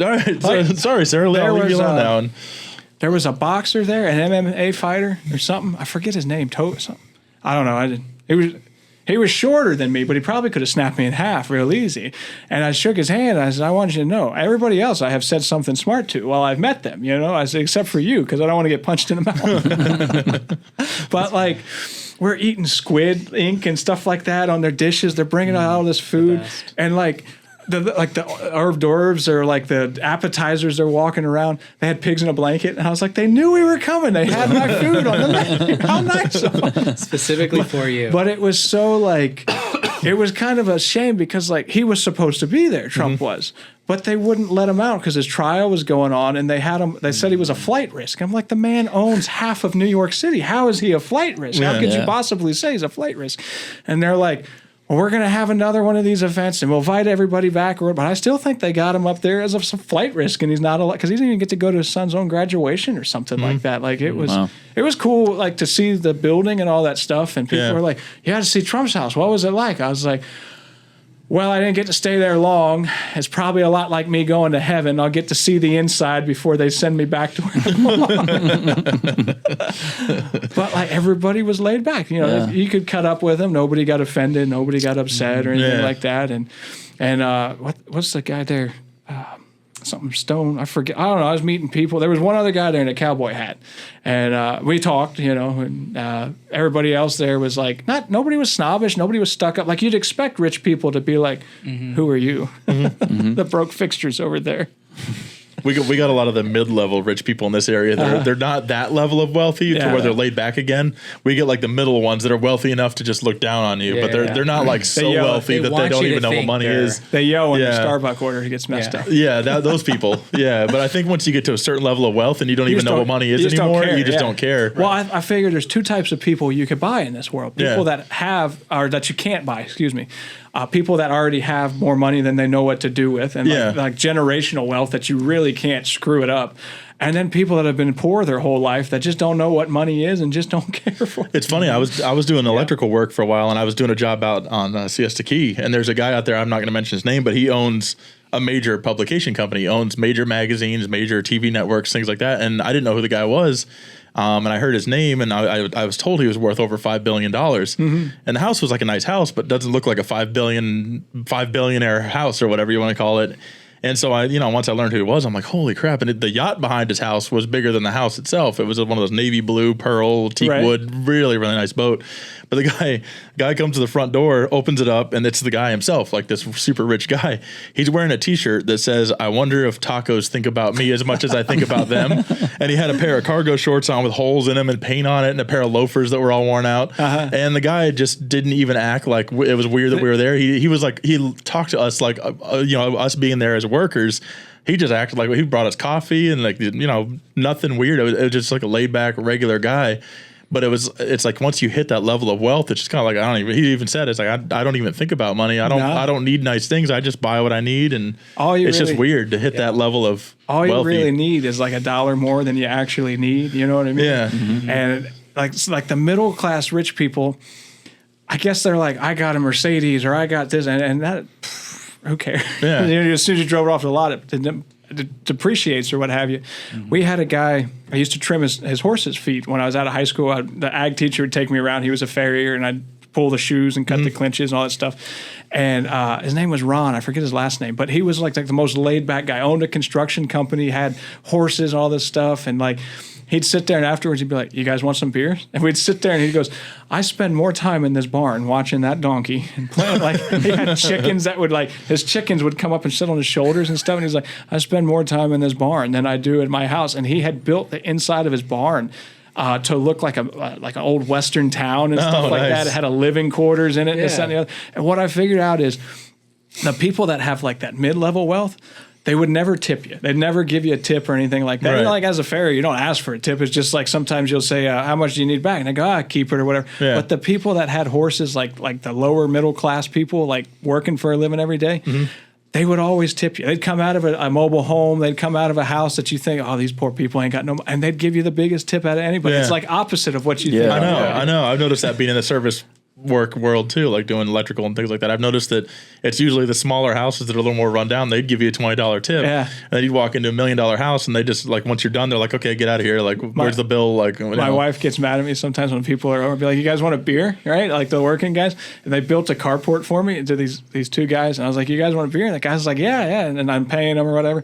And his buddy went to the truck for a second. And his other one grabs the beer and shakes it. And he opens it and he just or whatever. And he looks at me. I was like, all right. I didn't do it. I noticed the same type of mentality that you both have seen, doing home repairs for a couple decades. It was usually the people who had the least amount of money were the ones that the least about the price.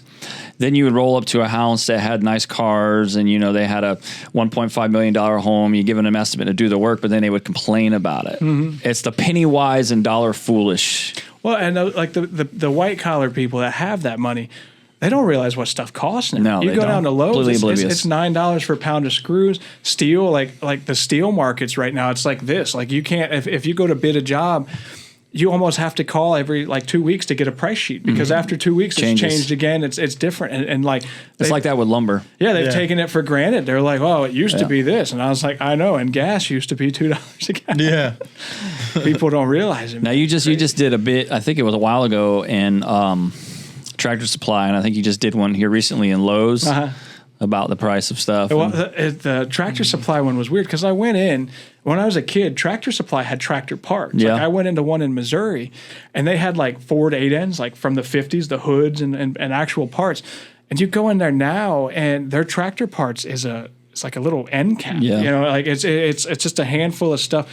And whoever's buying and ordering the tractor parts for Tractor Supply, they need to learn that there's more to tractors than mufflers and steering wheels and comfortable seats. Like I spent half my life on an old pan seat running and mowing my aunt's property and stuff. And you go there now, it's like a home goods for farmhouse decor. It is. And there's nothing really tractor. Sometimes animal feed, dog feed, they may have a good price, but most of the stuff in Tractor Supply is overpriced. And like you go into Lowe's, and most of the Lowe's is starting to phase out their gas-powered equipment. It's all going electric. I noticed that. It's all ridiculous. They still may have 1 or 2 units that's gas-powered. Yeah. But once they sell out, you're going to be electric. And if you got more than an acre, you're screwed because you're going to need batteries, and them batteries ain't cheap. And when something does break, you're not going to take it to a small engine mechanic or a mower shop or whatever because they might be able to replace like a trigger or something in there or like a sensor. Maybe I can go. But most of them are just going to throw it out because you can't find the parts for the electric stuff. Well, the thing that's crazy too is like when my wife and I got married, we lived in an apartment and then we bought a house after a year. And when we bought the house, we bought electric weed whackers, battery powered 18 volt, whatever. And I had a gas mower, but the regular, like the trimmers and all that stuff, the edgers and all that were all electric. And it was great for a little while. Like one battery would do the edging, the other battery would do the weed whacking, charge them up, you're good to go. But then after like 6 months, it got to the point where the batteries would be worn down. Yeah, so I would have to charge 2 batteries to edge, and then I have to charge them overnight. And the next day I could run the blower and different things like that. And it got to the point where I'm like, screw this. And I went back to 4 days just to mow you down. There'd be some days where I would edge one day, I would weed whack the next day, and then I would blow it all off the third day. And I was like, by the time you get all day, you got to start all over again. And the funny thing is, I'm not even joking. That's how I had to do my lawn with battery powered equipment. It was a 3-day process. It's funny with yards because like my neighbor, he's the nicest guy everyone knows. The neighbor behind me, old Vietnam vet or what have you, and he mows his yard. Like if the grass grows an inch, he's like, I'm on it. You know, like he mows it every Saturday. And we're totally different because I mow mine according to the lunar cycle. You know, I my tractor is a 1950 Ford 8, and like it runs forever. It's real simple to work on or what have you.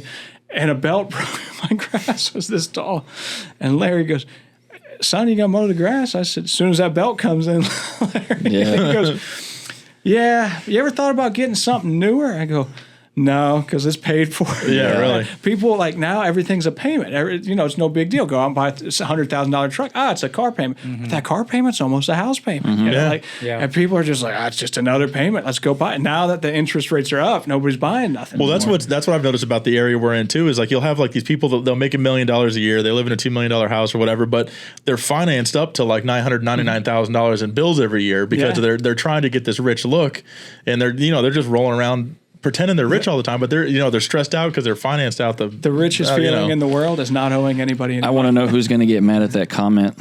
What comment? Yeah, well, yeah. Somebody's going to be sensitive and take that offense. Well, but I hope that they do. I was born and raised in this area. There was no Lakewood Ranch when I was growing up here. So I've watched what happens here, and I actually had a conversation with a guy at Starbucks one time. I was driving a 1991 Buick Park Avenue, and I paid $800 for it. But I was trying to get married. I bought a ring to propose. So I was tapped out on money, so I bought this $800 car. Ran great, cold AC, big fluffy pillow top seats. Loved that car. Ran for 5 years. And I remember this guy pulls up his S-Class Mercedes pinstripe suit, like just totally decked out guy. And I ordered my coffee at Starbucks, and he comes walking around the corner next to me, gold watch on, all this stuff. I'm like, man, I need to do whatever you're doing. And he kind of like laughs for a second. He goes, "You got a minute?" And I'm like, "For you? Yeah, absolutely." I'm thinking he's going to sit down and give me the greatest financial advice in the world, and I'm going to go be rich or whatever. So he sits down next to me, and he starts telling me the story. He's like, "Listen, man," he goes, "you see that car out there? You see the suit?" He goes, "It's all financed." He goes, "The suit's a rental." He's like, "I'm paying a mortgage payment on that car." He's like, "I don't know how I'm going to make my mortgage payment on my house next month." He goes, "But I have to go to work, and I have to do this stuff." And it basically explained to me that, like, I look like I got it all together. Yeah. He goes, how much do you owe on your car? I said, I paid $800 cash for it. He goes, "So you got a title?" And I'm like, "Yeah." He goes, how much do you have in credit card bills? I was like, "I don't have anything," or whatever. He goes, "You are probably $2 million wealthier than I am." And I was like, just don't know what? I was like, I'm wealthy compared to this guy. So he's so far in the hole, but looks like he's got it so well put together. Right. And like, in my opinion, that one man like represented all of like what Lakewood Ranch is to me. And I'm not trying to bash all of Lakewood Ranch to the nice people that live there, but generally that's kind of like a lot of the type of people that have moved to the area are these people that want to put on this front like they got it all together. They're rich. They got it all. That's kind of social media in a nutshell too. Yeah, like my wife's got a BMW. Like, you know how cheap you can get a used BMW for? Like, just because someone's got a Beamer doesn't mean that the first time they take it to the shop and they see the bill, like, I don't want this. I don't want it anymore. I know. And it's like, it's just funny that they drive around these cars like you think that everybody here is wealthy, and I'm like, dude, I'm by no means wealthy. And there's a freaking Beamer in my driveway. With Trump, he was given an interview, and he lost a bunch of money, and he was negative like $900 million. And he said he steps out of the building where they just told him he's negative $900 million, and he goes, "You see that homeless guy right there? That homeless guy is worth $900 million more dollars than I am." Yeah. I was like, "There's no way."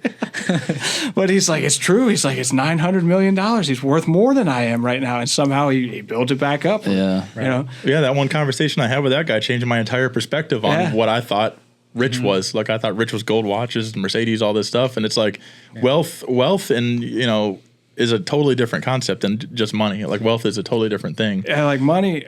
People do stupid things for money. Like, I mean, like they'll break the law for it, to get it, and then you go, there ain't no luggage racks on a hearse. Yeah. And when you're dead, everything gets sold off. Every little prized possession you got, no matter what it is, all the trinkets on the wall or something. If you got kids, they're going to sell it for a third of what you paid, and they're just going to take the money and be like, "Oh, this is great. Dad's gone," or whatever. The best place to buy Snap-on tools is divorced, bitter ex-women. Oh, yeah. That are selling their husband tools cheap. Yeah. So are you, do you have locally in Hillsborough County, do you have any news affiliates or any newspapers or anything, anybody on your side for what you're doing? The Tampa Times has been good to me. I don't know why. I would have thought the Tampa Times hated me, but they were the only ones that covered the story about the fellas shutting down the campaign venues. Yeah, you and sent all me that stuff. Yeah. And they're doing another one about the school, the left turn or whatever. And the reporter asked me, I can't remember her name because her first name was Marlene, but her last name I'll never be able to pronounce. And she asked me, she goes, "So you can't be the only one that turns around the cones to make a left turn." And I said, I flipped through papers and she could hear it rustling. And I said, "By the county's count, there was 48 people that made a left turn." And she goes, "What do you mean the county's count?" I said, "I got this paper." She goes, "Could you send that to me?" I said, "Absolutely." And I guess everybody in Hillsborough County thought I was this slack-jaw yokel, like everybody up in high positions or what have you. And they thought, this guy, he's ignorant. He'll never be anything. And then when I started to talk, they went, uh-oh. Because my one opponent at the time, I have a screenshot of his Facebook, and he said, I just need a little bit more money from you. He's already raised $200,000. I need a little bit more money from you citizens. I learned never to underestimate any opponent. And I said, even if I don't get elected, if nothing else, I taught him a lesson. So you talked, and this guy now needs to raise $200,000 more dollars. Yeah, he needs more money. Well, then he resigned from the race, right? He became a county commissioner only because he couldn't get elected as a state representative. And his opponent at the time said, he's jumping seat from seat looking for a place to land. He's worse than a politician. He's a politician wannabe. And I was like, man, tell him what you really think about it. But that's what he did. When Mike Beltrain resigned or whatever, decided I'm not going to run for re-election, Michael Owen said he resigned his position as county commissioner and to run for that seat to be a state representative. These guys don't care about anything. They care about the prestige to say, I'm a Florida state representative. I'm the governor of Florida. I'm this of Florida. I don't care who you come from. You know what I mean? I don't care what you are. Title don't mean nothing to me. Yeah. And like the well thing, I always tell people about the water, and I'll tell a lot of people about this. My wife had a miscarriage because we were drinking the well water. That's the same time I had all the stuff, and I started talking to neighbors. Another neighbor had a miscarriage, right? And the only thing in common we have is we're drinking the water. And we're not neighbors like next to each other, like down the road or this, that, and the other. So these people I say these people, the company, phosphate company, people that have polluted, they've taken something from me I can't ever get back. Okay, no amount of money, no amount of power, no job title will ever get back what I lost. So I'm sitting on the floor of my shop, pretty bummed. I thought I was going to have another kid, but I didn't have another kid. And I'm listening to Hank Williams Sr., right? And I didn't realize Mo Bandy sung a song that Hank Williams, wrote his life or what have you. And it was the first Fall of Snow that Hank Williams was singing, and it was about a guy that lost his baby, and Hank had lost a baby a year before, and he's like, I didn't cry or anything like that. I just wished him the best of luck and so on. And as at that moment, I said, there's other people that are going to experience the same thing. They're going to lose a baby. They're going to have health risks. They're going to have that. And I could do two things. I could take this sorrow and I could be angry. I could be bitter about it, or I could use it to maybe say, hey, there's something going on in Florida that like they're polluting our water. We can't drink it. My goats are dying. I just lost a baby or what have you. Like I have had these health effects I've never had, and people listened. It was the darndest thing. Like I never thought like it would ever work out like that. And everybody says, like as a comedian, it's the hardest thing to get recognized. You'd be the funniest comedian in the world, but if you don't have that one break, you never know what that break is going to be. Right. And people are like, so you're a comedian? I said, I got the oddest job title in the world. I'm like an environmental comedian, and I never really thought of myself such as an environmentalist because I have a 50-year-old truck. I got 8 antique tractors from the 40s. None of them have emission devices on it, but I don't like the fact that I can't drink my own water at the house, and I got to go and buy jugs of water and all that stuff like that. And up until 2018, the phosphate companies, when that stuff would hit the water, they didn't have to tell you that it would hit the water. Right. Rick Scott, as much as people hate Rick Scott and as bad as the stuff as governor as he was or what have you, he was like, whoa, this is even messed up for me. Yeah. And he made a law that says if they get that stuff in the water, right away you have to tell the public. The only thing they had to do before that was just tell the Environmental Protection Company or the Environmental Protection Agency for Florida, hey, we had a leak. And that was it. They waited 3 weeks when New Wales had that sinkhole open up before they told neighbors. Wow. The neighbors were furious. And then they take people up there and they're like, but we're going to recover it. And I'm like, no, you're not. That's not how it works. Yeah. And it's like they lie to you and they expect you like, well, you heard it on the TV. You'll believe it. Yeah. Yep. Wow. But the TV's in bed with them. Like the fire marshal. This is why I dislike Tammy Zarla. And I hope she watches this because she watches my Facebook and she watches my social media. See what I say about her. She's shutting these little small businesses down because she's saying it's a public health, safety, fire, whatever. In Riverview, that's her jurisdiction, they had a fire at the Riverview fertilizer plant. Mosaic did. They were open the next day. They didn't get shut down. Yeah. She's shutting down these little small food trucks and these agritourism barns and all this stuff. And they had a fire at Mosaic's plant. They didn't get shut down. They lied to people and said, I was riding horses at Ruskin Stables that day. I was coming back up 75. And on the news that morning, they said the smoke from the pipes, they didn't tell us what was in the pipes, is going out over the Gulf. Well, I'm driving up. I got a picture on my phone. It's heading north to Tampa. And I was like, What are you talking about? It's headed west over the Gulf. It's headed north. A couple of days later, after, the thrill of the fire at the plant died down, Hillsborough County Fire Rescue, some of that smoke may have hit Tampa. Why don't you close them down? They have fires religiously out there on their properties. Why don't you grow a backbone and actually do your job and enforce the laws fairly to people instead of going after the small businesses? The difference is Mosaic they've dug up Johnny Cochran. They got the best attorneys ever, like on their side. Small mom and pop businesses can't fight back. They have nobody standing up for them saying, hey, this is wrong or what have you. Don't do this. And if you are that guy that stands up, that's wrong. They come after you. You know how much I've seen the emails of the aides that Sherry Almond and all of them have talked back and forth. I've seen the stuff with Nadia Combs in the school district, what she said about me.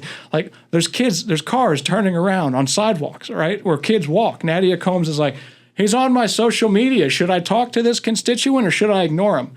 Well, yeah, Nadia Combs, you should absolutely ignore a constituent that's concerned about the safety of our school kids. You should absolutely do that. They're more worried about advancing their political careers than anything else. The only time they will learn is if we, the people, say, hey, we got lawyers too. We're going to start to hold you accountable. It's like they don't care about us. They want you to vote down the party.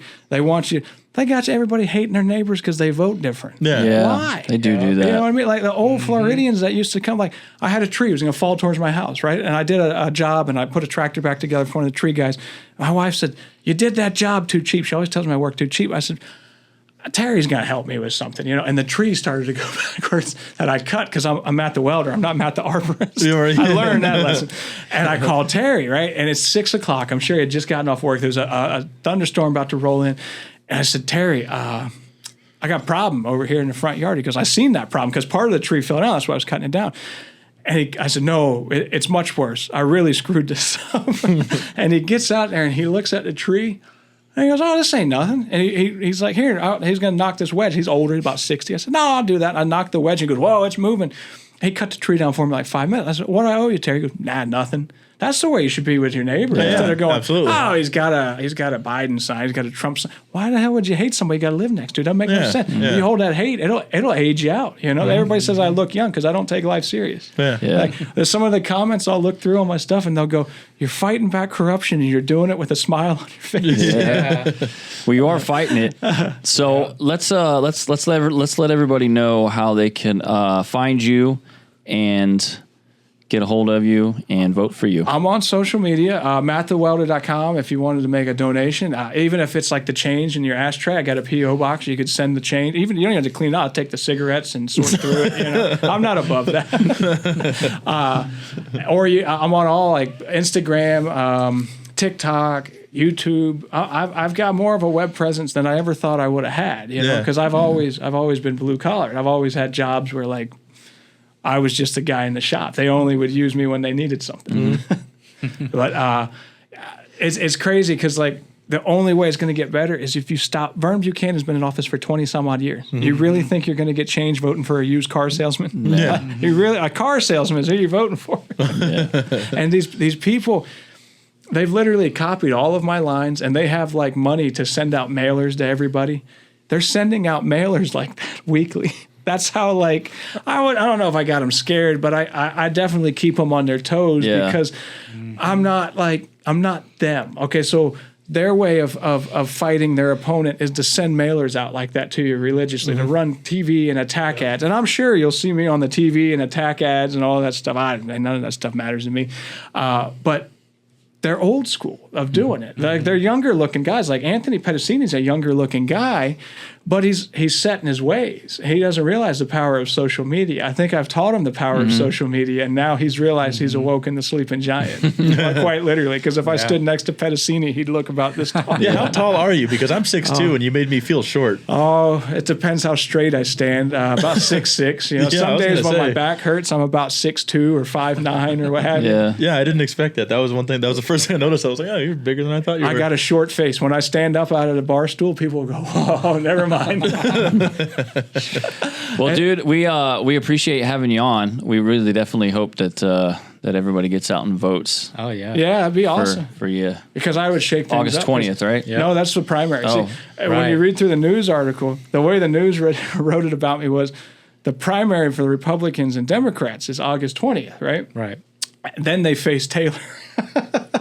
Oh, okay. I see what you're saying. Yeah, it was like I'm already in it no matter what. There you go. And people don't realize you have to pay money to get your name on the ballot. Just to get my name on the ballot in Hillsborough County, it cost me $4,000. Wow. And most of that I paid for myself. And you look at like the people. Christine Miller, she's got $500,000 raised, but it's not her money. She got it from 2 donors. And like, if you got $500,000 from 2 donors, you're going to treat them 2 donors like royalty. You're going to kiss their hind end, and you're going to be a subservient to them and not your constituents. And then right now running against her is a fella named Cody Powell. He's got developer monies. He's a real estate fella. There's a couple of Democrats running. I really haven't put much thought into even looking into like their platform or what have you, because not that I don't think they have a chance to win. I look at the big money. They haven't raised as much as Miller and them either. So I'm like, they probably don't have a shot in it because they ain't got money. Yeah. The only reason I may have a shot is because I have social media and people know who I am. Yeah. You know, like if they make a video, if you're Cody Powell, you're making a video, you're getting 50 people to watch it. If you're Christine Miller and you're making a video, you're getting 50 people. Actually, the people they have running against me, they're less popular than a rectal exam. They really are. And they haven't figured that out yet. Yeah. And the only way they can fight back, because they ain't popular, is money. And lots of it. Yeah. And they have spent a lot already. They're sending out mailers. They're putting up signs everywhere. And people are like, how many more mailers are we going to get from this lady? Really? Yeah. And they're cute little mailers. I mean, they're almost believable until you realize. Somebody called me and they were telling me about this lady. Y'all been to the Plant City Strawberry Festival before? Oh, yeah. The ladies in the red coats. You ever seen the red? Yeah. They call them red coats. I forget what their function is. One of them was like the oldest red coat lady. Okay, Christine Miller, her claim to fame or her last thing she did is she was on the board or the president of Plant City Chamber of Commerce. She didn't like the red coat ladies. The oldest one there, she's like, she's too slow, get her out. And people find her abrasive. They really find her as like, we don't like this woman. I think they'd probably vote for Kamala over Christine Harris or Christine Miller. Sorry, same thing. They're the same lady. That's why I get confused. It's easy to do. They're unlikable. But yeah, man, it's wild. I never thought our local government was as corrupt as they are until you actually, you jump in and you start to either sink or swim. And they were expecting me to just be this just Jethro type hillbilly who's got a string on his britches. And I've been that guy before. I've been so broke that to buy a bottle of soda, I had to take out a loan on a credit card one time. They don't know the struggle I've been through. Yeah. Well, we're really rooting for you, buddy. I really hope you do some damage up there and you kind of set a standard for the rest of the counties and you get in there and kind of lead the way. If I get in, I'm going to snitch him out like that 6x9 fella, the guy with a tattoo on his face that turned in all of his gang buddies because he didn't want to go to prison. Yeah. Well, yeah, we appreciate it. Thanks for making the drive. And yeah, man. Yeah, even with the big scary storm looming out there, a true Florida cracker made the drive in a hurricane. It's a depression. I don't even know why. People are lining up to get sandbags in Hillsborough County. They only give you 10 sandbags. What are you going to do? 10 I'm going to do. 10 sandbags. To hold back the water, you'd have to rent an excavator, dig the stuff out, and put it all the way around your house. Build a moat. Here's 10 sandbags. Good luck. 10 sandbags, you're wasting taxpayers. I've never seen sand. If sand held back water, we wouldn't have to keep fixing our beaches. Exactly. There you go. That's a good one. It's just common sense. It seems like the governments in Florida lack it. Oh, yeah. Yeah, for sure. But I'll let you boys get back to it. I don't want to take up too much of your time. I'm sure you guys got better things to do. Nah, man, this has been great. This has been great. Yeah. Oh, well. Yeah, I try to be a likable character. Unless you're a politician, then I don't care if you like me. Well, I'm not a politician, and I like politicians, that's for sure. Yeah. Well, there was the Avon Park. There's a tractor show out there called the Florida Flywheelers. It's the best way I could describe it. If y'all ain't ever been there, they had this outhouse, right? It was a 2-story outhouse, and the bottom of the outhouse said citizens. On the top of it said politicians. That's nice. That's the best breakdown I could. Yeah. And that's a wrap.